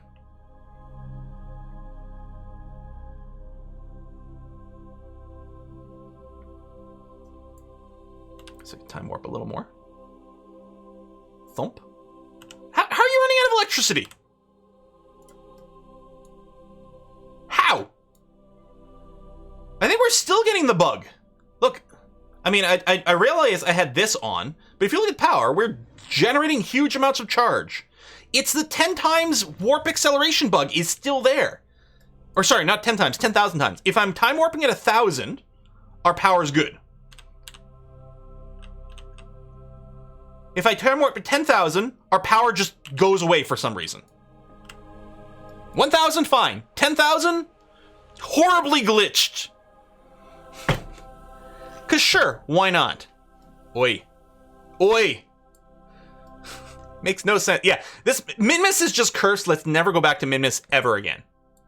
So the encounter with the moon's gonna be okay. We've got a slight inclination, but just barely. The purple line is Minmus. The yellow is us. We're actually on a pretty flat plane. So a moon encounter is easy peasy, lemon squeezy. All we have to do is we're gonna be burning retrograde somewhere. So we don't know the timing yet, but we're gonna do a retrograde burn, which is gonna bring our orbit down to meet the moon's orbit. And then what we do is we just change the time at when we do this retrograde burn. Oh, there we go. So right over here, we're going to do a retrograde burn of 113 meters per second delta V. That's nothing. So I'll do the burn, and then I'll do a corrective thing to put us into a planar thing, because it's going to be way easier to do it that way. The big annoying thing is going to be, when we time warp over here, it's going to tell us we're running out of power.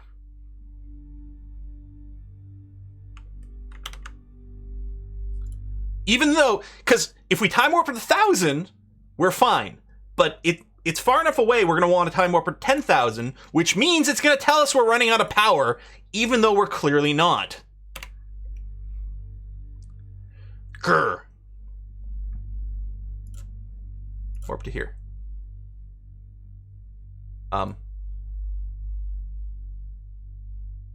What's this thing? Maybe that's a mission. You're right, the cheat didn't work last time either, didn't it? I think you're right about that. Alright, well, we're closer. I don't think we'll need to do a 10,000 warp. No, you're right, it didn't work last time. So annoying. Alright, just go ahead and execute my next maneuver here. And then I'll do a corrective thing.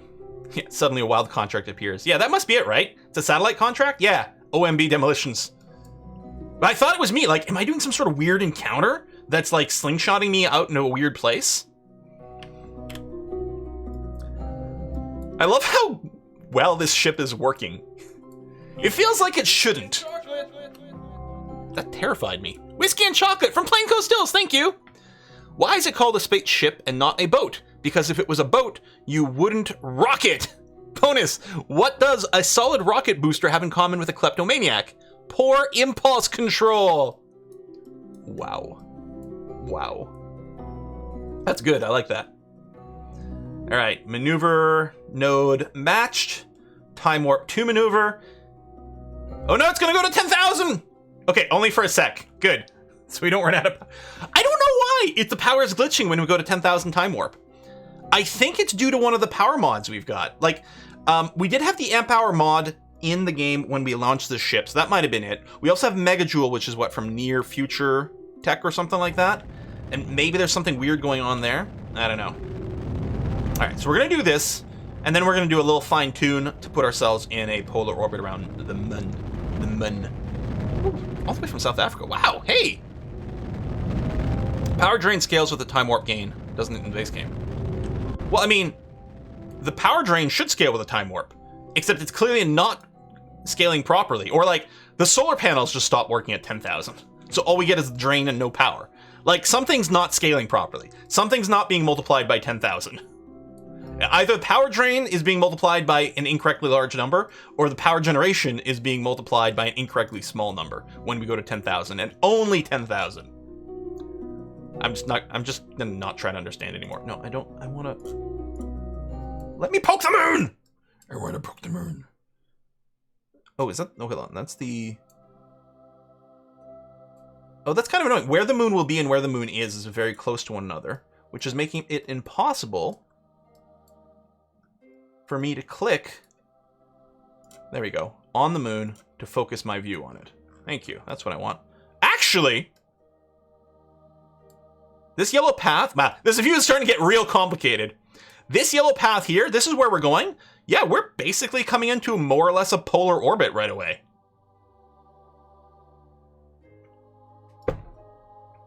Pretty damn close. I might be able to tweak it so we come in a little bit more directly polar. It would just be a bit of a guessing game. I'm over here. I'm going to set a node just slightly ahead. And then what I'm going to do is, because it's going to be impossible to click and drag this with precision, I'm going to open up the maneuver node editor and just do a tiny little tweak. Let's see what a little bit of prograde does. Look at that. 1 meter per second delta V prograde puts us slightly more polar than before. Honestly, this might be fine, because you don't need to be exactly 90%. The wider the range of the scanner, the more off of 90 you can be for a faster scan. Honestly, this one here that we're coming in on might just be perfectly fine. This is hardly different. It is a little bit more polar, but barely. Oh, and this puts us inside the moon. We'd have to do another thing to not be inside the moon. I'm not going to worry about it. This is pretty good. Okay, so I guess we should set an alarm for sphere of influence change. Just give me like an hour warning on this one. That is the next thing that's going to come up, though. Oh, are we going to run out of power again? Of course we will. I don't know if we run into that bug when we're not actually controlling the ship, though. So what I'm going to do is I'm going to time warp not at 10,000, so our power charges up, because, you know, we clearly gain power at every other number in the game. I think if I go back to the space station and warp there, we don't get the bug.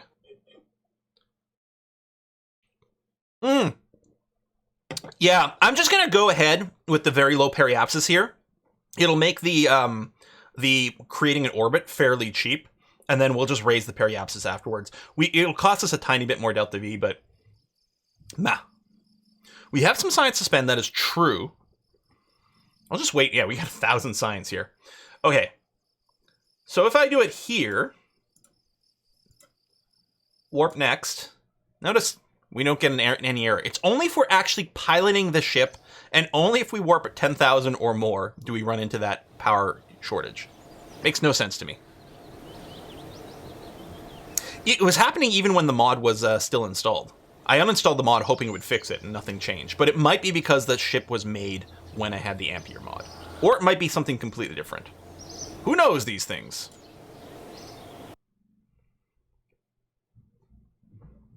Oh yeah, sorry, photosensitive warning. You're right, I should have done it from the space station.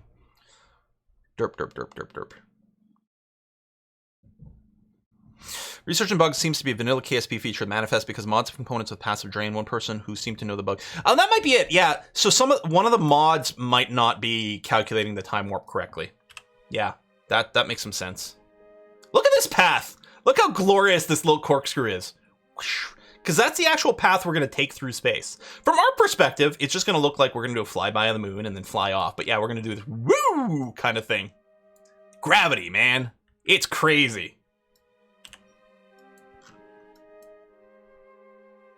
Okay.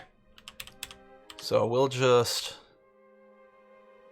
warp at 1,000 to close the gap. Not 10,000, because that would be bad. All right, periapsis 72. Yeah, okay, so that's going to be fine. So I'm just going to plan for a retrograde burn. You know what? Hell, let's keep being lazy. It's going to be fine. Maneuver planner. Well, I can't access to circularize. I don't actually want to circularize. I want to change the apoapsis and make it 305 at the next periapsis. Let's check to make sure that's... Yep, there you go. That's exactly what I'm looking to do. I'm just doing a retrograde burn at the periapsis. Perfect. All right. Execute next node.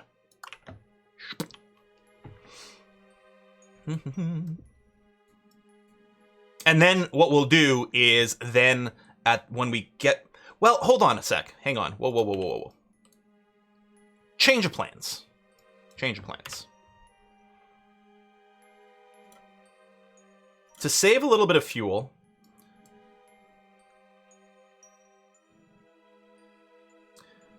I think what makes the most sense, since I didn't want to do the corrective burn, just because I was worried about it being too fiddly, I'm going to do the barest little retrograde burn right at the periapsis to make it so that we're not at an escape velocity.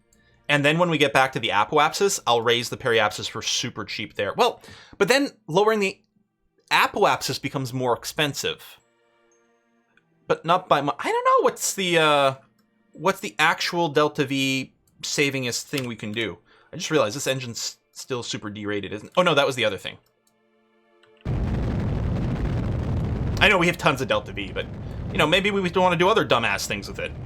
Do we have enough delta V to leave Minmus and go into orbit around Kerbin after all this?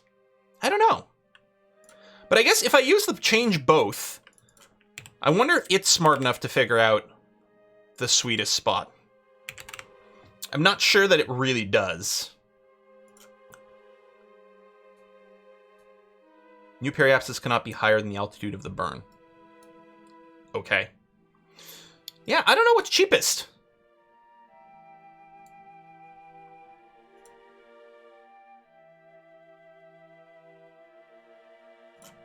Maybe it doesn't matter. Oh, it's at fixed time. Change time? Hold on.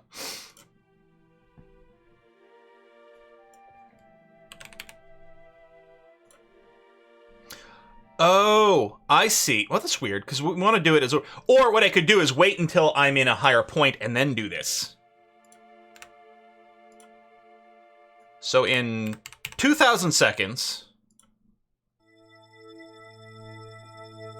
Oh. So it needs... That's weird, though. So we almost have to do it... We have to hit it with a 0 when we're at, like, 300 kilometers. It's trying to do it in one burn and it can't. Maybe. Anyway, I'll just do it in 2 burns. And yeah, I don't know what would have been cheaper. Maybe just bringing down the apoapsis first was going to be the way to do it? Probably. So we're probably doing it, you know, totally bad. Well, here, raising the periapsis is going to be super cheap. But that will make lowering the apoapsis slightly more expensive. I don't know which goes which. What is the stage? The stage was killing time until we get to Duna.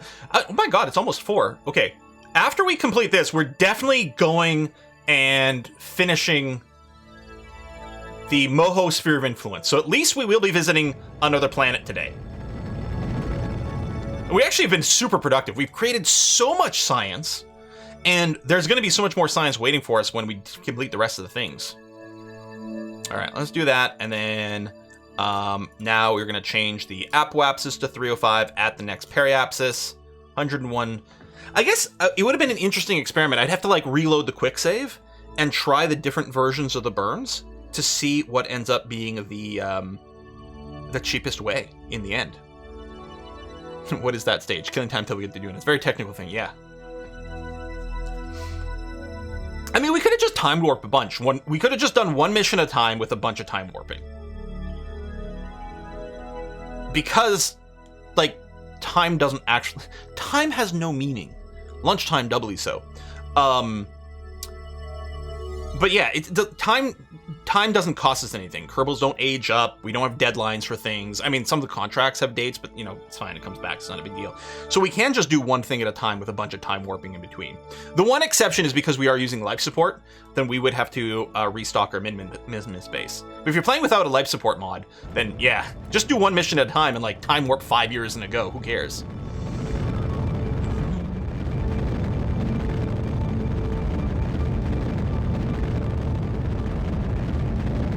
Yeah, it'd be very important not to do auto staging on this particular on this particular vessel, because shit would be weird, yo. Shit would be real weird. I never turned off the scanning, so does that mean it's yeah, it's on. Okay. I mean, they should both be running.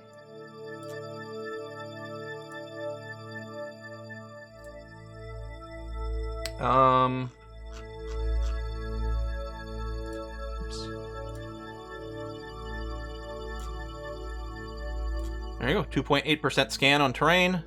2.8% scan on biome. We could have brought a resource scanner as well for some other things, but resource scanner I think has to be fairly low altitude. I might be wrong about that.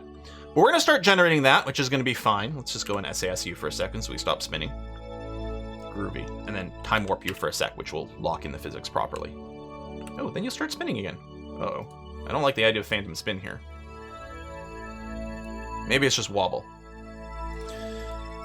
Now, we spent a little bit of time... See, we have another 252 science that we can transfer now. And again, it's not as much, so we probably won't run out of powder this time. But again, insert standard complaint about why can't we derate the antenna so it doesn't drain all our power. Yeah, it might not be quite getting the poles. We can do an adjustment later. Yeah, no, you're right. We do need to do a bit more of an inclination. We're at 66%. Let's go to 80% inclination.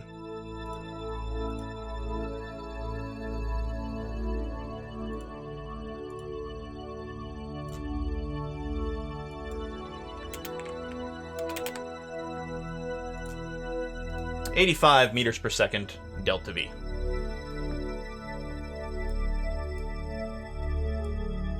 And that should cover the poles. If not, then we'll straighten up a little more after this too.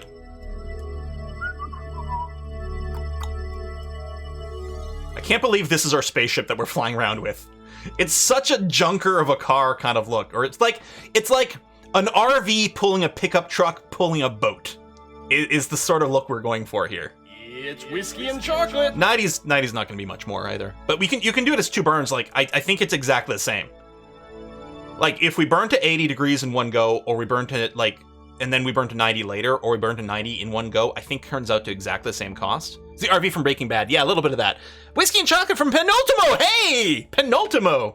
The greatest assistant a Presidente could ever have. To infinity, or somewhere closer. Tropico is now officially a space-age power, probing the universe for all of its secrets, preferably the profitable ones. You know what? This does very much feel like a Tropico space agency. Penultimo is planning our missions. We're sacrificing random Tropicans to fulfill the Presidente's wishes. It's actually totes apropos. We should do a Stellaris run with a Tropico theme.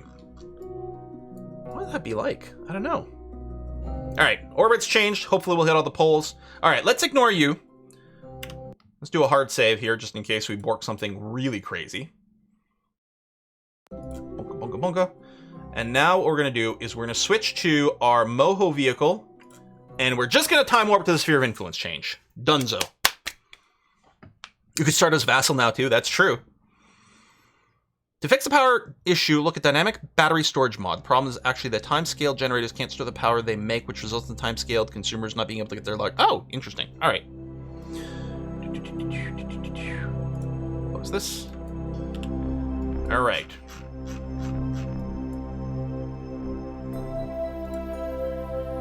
Let's warp to next.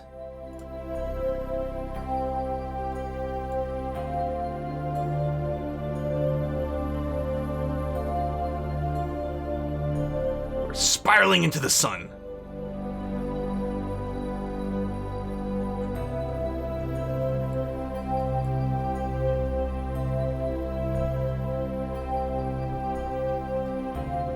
Life support on Wybella should be more than fine. Yeah. Oh, look at that. The water recycling is clearly doing its job. Keeping those numbers up a lot better than the other two. That's interesting. All right, delete and close. We are 1 day away from the sphere of influence change. Let me focus on Moho. Confirm that we're not currently going to smack it. Nope. Good. That's still locked in at 23K. Good. No weird physics cracking shit, breaking things. Quick save. Manual time warp. And... Blunk! We are now at Minmus for the very first time. Sorry, Minmus. Moho for the very first time. Yeah, our orbital velocity is pretty fucking high. Pretty fucking high. Not orbiting the sun high, but pretty freaking high. So all we're gonna do is we're gonna plan a maneuver at the periapsis. And not warp here. That would have been a tragic mistake. And then we're going to pull this retrograde until we get orbital, which is going to use a lot. Is going to use a lot, but we're going to be okay. I'm going to plan the minimum for a second here. We've got just barely enough. I just want to... It can be an eccentric or... Why are you being... Why are you being stupid and annoying?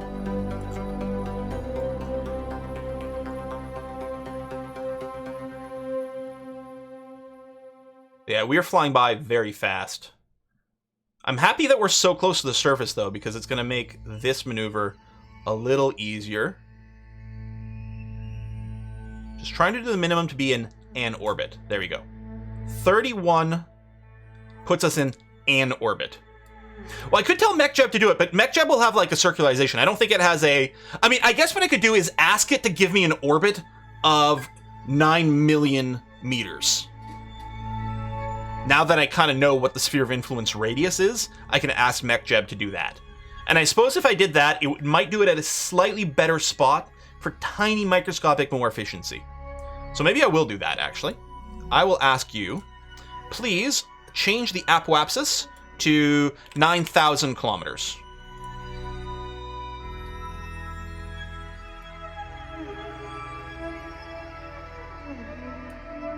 Oh yeah, the engine's still emitted. That's right, we derated the engine. Because I was just to say, hold on, that is a long bird. Why does it think it can't...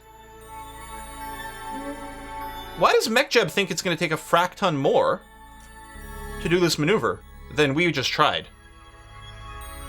Did I forget a zero? This is 9 million meters. Was it 90 million meters? Nope. I don't think so.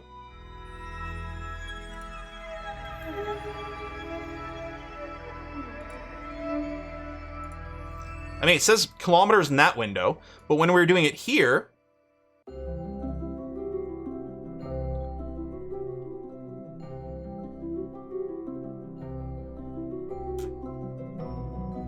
This is in meters. Yes, I know I asked MechJeb for a 9,000 kilometer orbit because I'm looking for a 9 million meter orbit.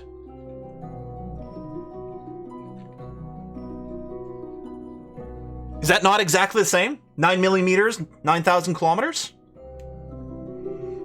I'm pretty sure that's exactly the same. And that's what I was at. See, look, this is 9 million meters, and I was asking for 9,000 kilometers. But MechJeb thinks, for some reason, that is impossible, which seems questionable. I was just hoping it would do it slightly more efficiently because it could probably do it right at the periapsis. This is going to be a long-ass burn, and we are going to have to stage through it, but it seems okay.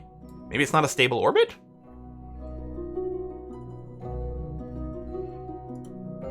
No, seems okay to me. Oh, we'll quick save now. We got nothing else to do. Oh, wait, you can snap it in the node editor? No. Like this editor? Oh, shit! I can tell it to lock right onto the periapsis? Oh, that's swell!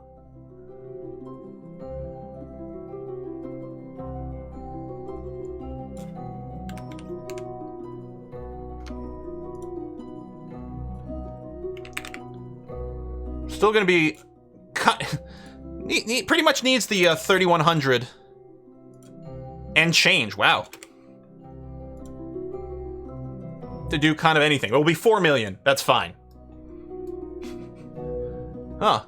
Interesting. Yeah, I don't know why MechJeb couldn't figure this one out. Like, it's pretty straightforward. You're burning retrograde at the periapsis. But it must be because it was confused because of the sort of broken orbit kind of situation or something like that. Or was it doing a little bit of radial or anti-radial at the same time? I don't know.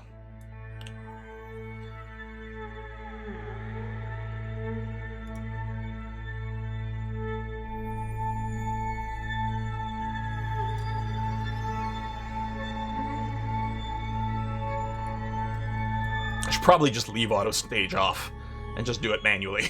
But let's see what happens. So it's a 3-minute burn, everyone. How's everyone doing? Is everything good?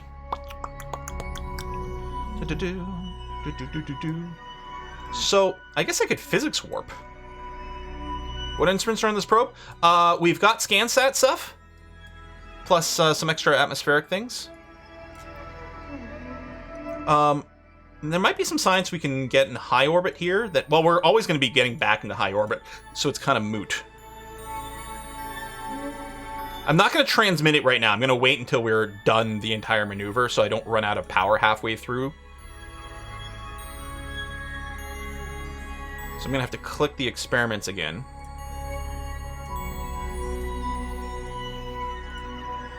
Or I can run them and then just leave their windows open. Yeah. There we go. Oh, you're right. With the inclination... Well, we're going to keep a really big orbit, so we can still do a cheaper inclination change. Periapsis is dropping. That's because we're not doing the burn right at the periapsis. Right? We're doing it a little bit in front of and a little bit behind the periapsis. And therefore, we are going to be lowering the periapsis some. But it's not going to be much. He says, hopefully. I'm sure everything's fine.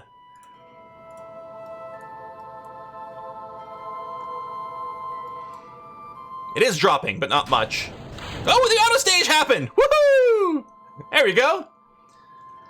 This thing just looks like it's going... like a deflating balloon. There's a tiny little nozzle over here. No, it doesn't have a collection module. Not this one here, no. All right, periapsis, 22K. I mean, just below. It's basically 23K still. Yeah, that part's going to be fine. God, it's gorgeous. It's very red. I actually don't know if I've ever visited Moho. It's possible I haven't. Kind of looks like a TIE fighter.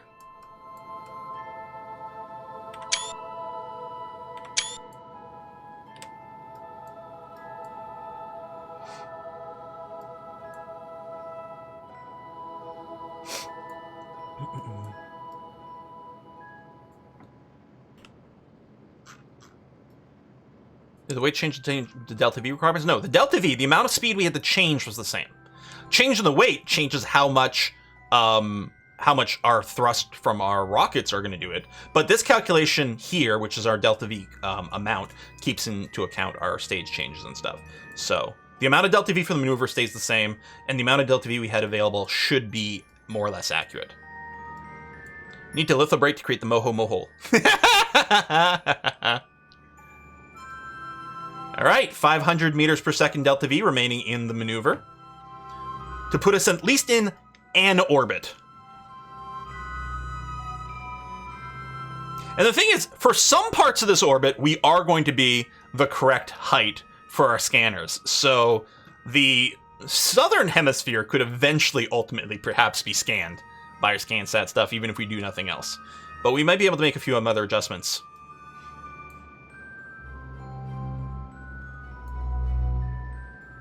You're kind of right, actually, here. Well, we're near the end of the maneuver. You're right, I should have probably just locked retrograde the entire time through, instead of pointing to a maneuver node. That might have actually been better. All right. We are now in orbit around Moho. We don't have a ton of delta V left, but we are in orbit around Moho. So now what I want to do is just stabilize for a sec. And then figure out what experiment. I do wish there was a list of experiments I had currently on the ship. So if there are experiments available on this vessel, but that's not, it's not helpful. Available right now. Because other than right-clicking on the experiments and opening them up again, I'm not sure there's a way to do it. Oh, limited probe control. We're currently eclipsed. Oh, like, why are things not working? Well, because I don't have my fingers in the right place. Do we not have a signal at all here? We should. There he goes. Yeah. We're just we're just hidden. God, this is a pretty view. Hang on, more screenshots.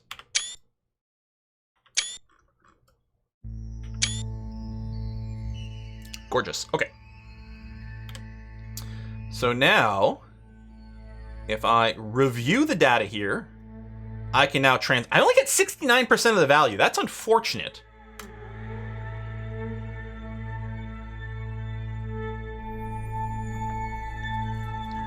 Yeah, you're right, and we aren't burning up. Then the temperature. Review. We only get 58%. Is it based on the range?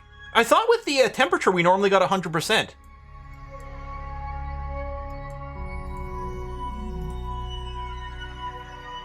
$69% again.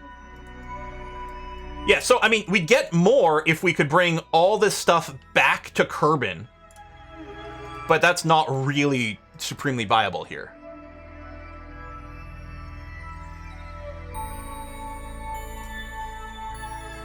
I was going to say, we already got this, so that's not going to... Because I could still get more. I could collect this and then bring this back, but I'm not going to get any more from transmitting. Although, once we do another low pass, I can probably get a new set of signs. Right, debris over there, that's fine. So, out of curiosity, first of all, quick save before I screw everything up. We're going to have to wrap up the stream very shortly, but let's see. First, if we wanted to change our inclination, which is currently 111 degrees, to, let's say, 100, because that's the same as being 80. So let's change our inclination to 100 at the cheapest. 84 meters per second delta V. All right, we do that, and then we lower our orbit as much as we can. Yeah, because you want to do this while you have the biggest possible orbit, because that makes it cheaper. You lose data if transmitting temperature is just a number. I mean, right? Exactly. All right, so let's execute this to get slightly more polar. If we use a combined node, it'll be even cheaper. Yeah, I wonder. Like, ideally, okay. Ideally, what I want to do is find a node. I don't know if I can do that. I want to find a point that's at 300 kilometers.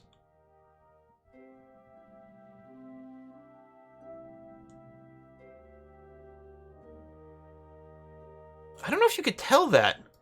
Show me the point in my orbit that is 300 kilometers above the surface.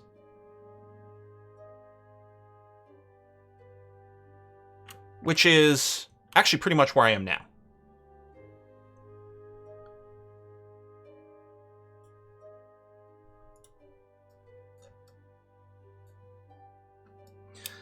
And then, yeah, ultimately what we're doing is we're doing a combination of retrograde and anti-radial, retrograde.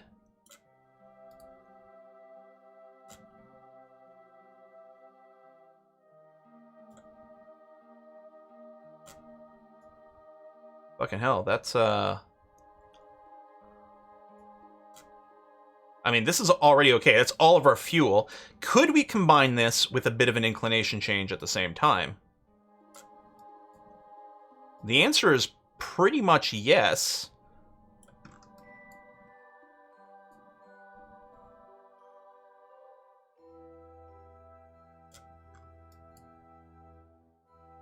It's close. Like, we don't have quite enough.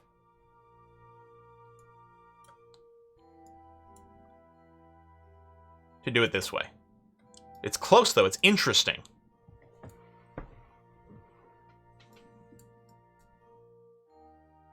But I don't have enough fuel for this maneuver.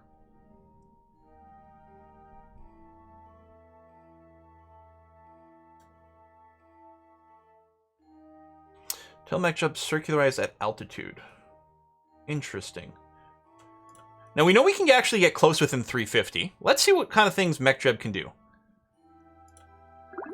I can't ask for an altitude. Oh, at an altitude. Oh, there we go. At 305. What would you do, MechJeb? 511. See, we can do better than that. We can do better than MechJeb.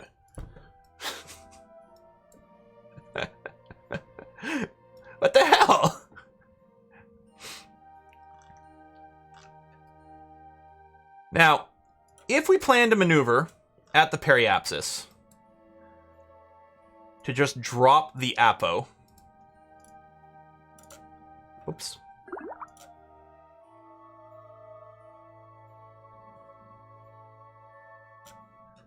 Okay. And then to raise the parry.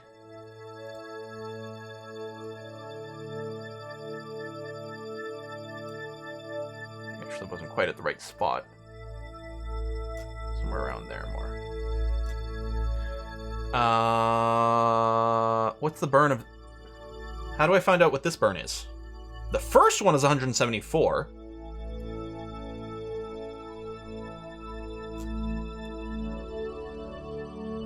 How do I know what the burn on the second one is? How do you know it's 100 meters per second? Click off and mouse over. Oh. 99. Oh, lower left. Oh! Is this the cost of the current maneuver? Oh, right here! Oh, that's handy!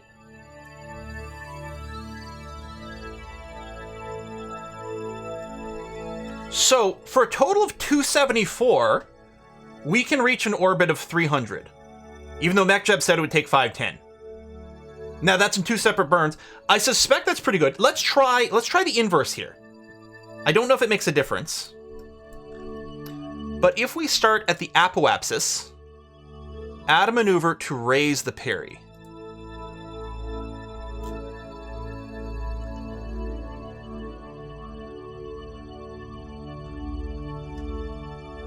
That's 22. And then we add a maneuver here to lower the apo. Is it going to work out mathematically exactly the same? Which would sort of make some sense. No, I think this is cheaper. Because it was 170 plus 100, and now we're looking at 22 plus like 75-ish. This is cheaper.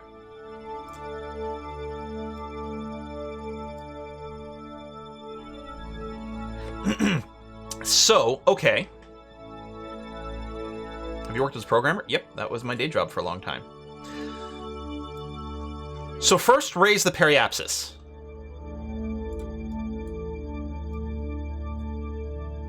And yeah, you can use some to get a better inclination, yeah. Now, I think I still trust MechJeb's inclination change. Can we just do it part of the way?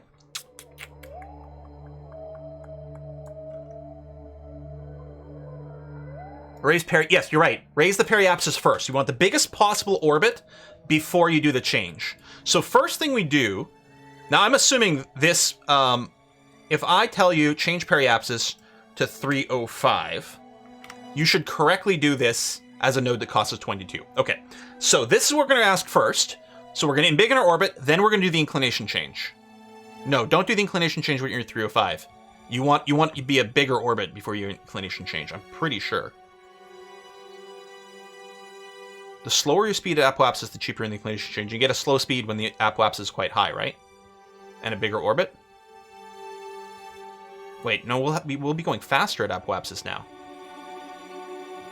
If I raise the periapsis, then the inclination change will be more expensive. So I should do the inclination first?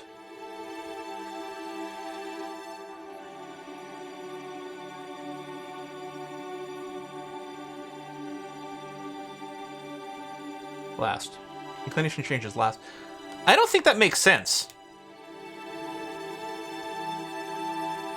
First of all, you can't do the inclination change at the apoapsis. You have to do it at the ascending or descending node.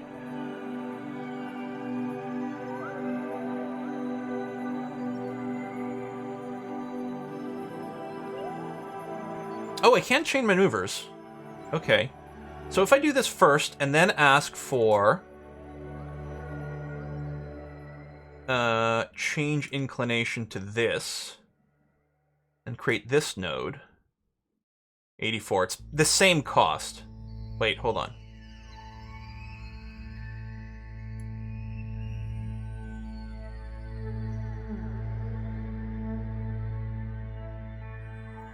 Okay, the change is governed by velocity at the time of burn. Yeah, because I think, yeah, that makes the most sense to me. Because you don't really do... I guess the ideal is if the apoapsis was at your ascending or descending node. Because then that's when you would do the burn. But right now, the apoapsis is totally borked compared to the ascending and descending node. Because we don't want to do the inclination change there. We want to do it on the orbit. So if we have a bigger orbit, our speed will be slower, so it should be a little cheaper. I don't think it's going to be much of a change. So, okay, first thing I'm going to do... Yeah, I'm just going to commit now. I'm done. We're going to change the periapsis to 305, create and execute, done. That makes sense. So, like, I know bigger orbit is cheaper inclination change. So it makes sense that, yeah, your speed at the time of the inclination change being lower is better. Oh, cancel the pause. Actually, hold on. Whoa. You actually have more science here right now? Was that a Lobby? No, yeah, just fine. Yeah, doing the inclination after the first burn, but before the final burn. Okay, good. We got in the same place, and with an exclamation that feels more concrete. And I know that if your inclination changes above a certain point, it's always cheaper to just embiggen your orbit, then make the inclination change, and then lower your orbit once again. Okay. I think it's only above a certain point, someone said. I used to think it was always, but I think someone said there's a number above which. It's not a big number, but I don't think we're doing enough of a change to justify it here. Maybe I should have come in with a really high parry. Well, then the retrograde burn to close our orbit would have been more expensive. So I don't know. Oh, wait, we're going to do the inclination change. I'm going to do this. We're going to be 10 degrees off the pole, which seems fine to me. Yeah. Oh, it's 80 now. It was saying 84 before. Even when I was trying to chain them, I clearly didn't do it correctly. So we've saved 4 meters per second delta V by doing the inclination change now. It ain't much, but it's honest work. At this point, we're not going to save. We're in here now. There's not really anything that's going to change. You mean 60? Wait, what? Oh, 60.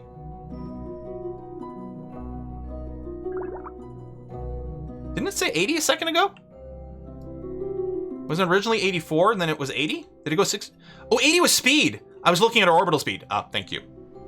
So yes, no, we saved like 20 meters per second delta V, which actually might make a difference. Okay. And so now finally what we want to do is we want to lower the apoapsis, ideally to 305, which we probably don't have enough for that. Holy shit, we have more than enough for that. I don't actually have to lower it this much. I think as long as it's under 500, we're good with these parts. That's crazy sauce. We did it. Yeah, over 4. Oh, you want over 300, no more than 400. I think the other one can be a little higher. Yeah, as long as it's over 250. So as long as I bring us below 400, actually, on the apoapsis. So like 395. How the hell? Guys, we did it! We scienced the hell out of this! Don't you love it when a plan comes together? Exactly. So we'll just do the minimum burn to be within optimal for both of those devices. I think we might have missed some low science shit somewhere along the way. At this point, I don't care. I think there were some more buttons I could have hit. But that's okay. I don't care anymore. This is its own success. I've gone 20 minutes over the stream, and it was worth it. It was worth it. We're going to be sending a raid over to Kiss for Lux channel, where Rhino is playing Stormworks Build and Rescue, which is some sort of like Coast Guard building thing with like the ability to build your own ships. It's like a Space Engineer, except with boats? Something like that. Yeah, so this is the same science, so I can't do that. But we can start our scan sats over here. And hopefully we'll get a good scan there. Since we got extra delta V, now I'm like, maybe I should have put us in like an 85 degree orbit or something, but we'll see. Vehicle building, not just boats. Oh, wow. Yeah, I have not heard about that game at all. But that's how... Honestly, it sounds like something I should absolutely be streaming. Yeah, see, you can sort of see the strip that we're running here. We have enough Delta V, we could go and change our inclination a little bit more. It wouldn't be as cheap as it would have been earlier, but we can always fix it. Thank you very much for the reminder about the Civ 4 episode. I'll also try to get more of our VODs up for some of the things that have been missing. Alright, good. Let's... Huge success. Wednesday, Galciv? Maybe like the final Galciv episode. I don't know, we'll like finish conquering our sector and maybe we'll do something else after. We'll see. We'll take some polls to see if people want more Galciv or something else. Definitely Galciv on Wednesday. And then Saturday, oh, sorry, no, I'm lying to you. Wait, where's my calendar button? Wednesday is freaking Gloomhaven. Wednesday is Gloomhaven stream. Sponsored stream for Gloomhaven. New content that's come out. Very excited for that. Yes. Saturday is going to be another split stream between Terraforming Mars and RimWorld. And then next Monday, more Kerbal Space Program. Let's rate a Kiss for X channel. And I'm going to see you guys in a couple of days. Bye, everyone.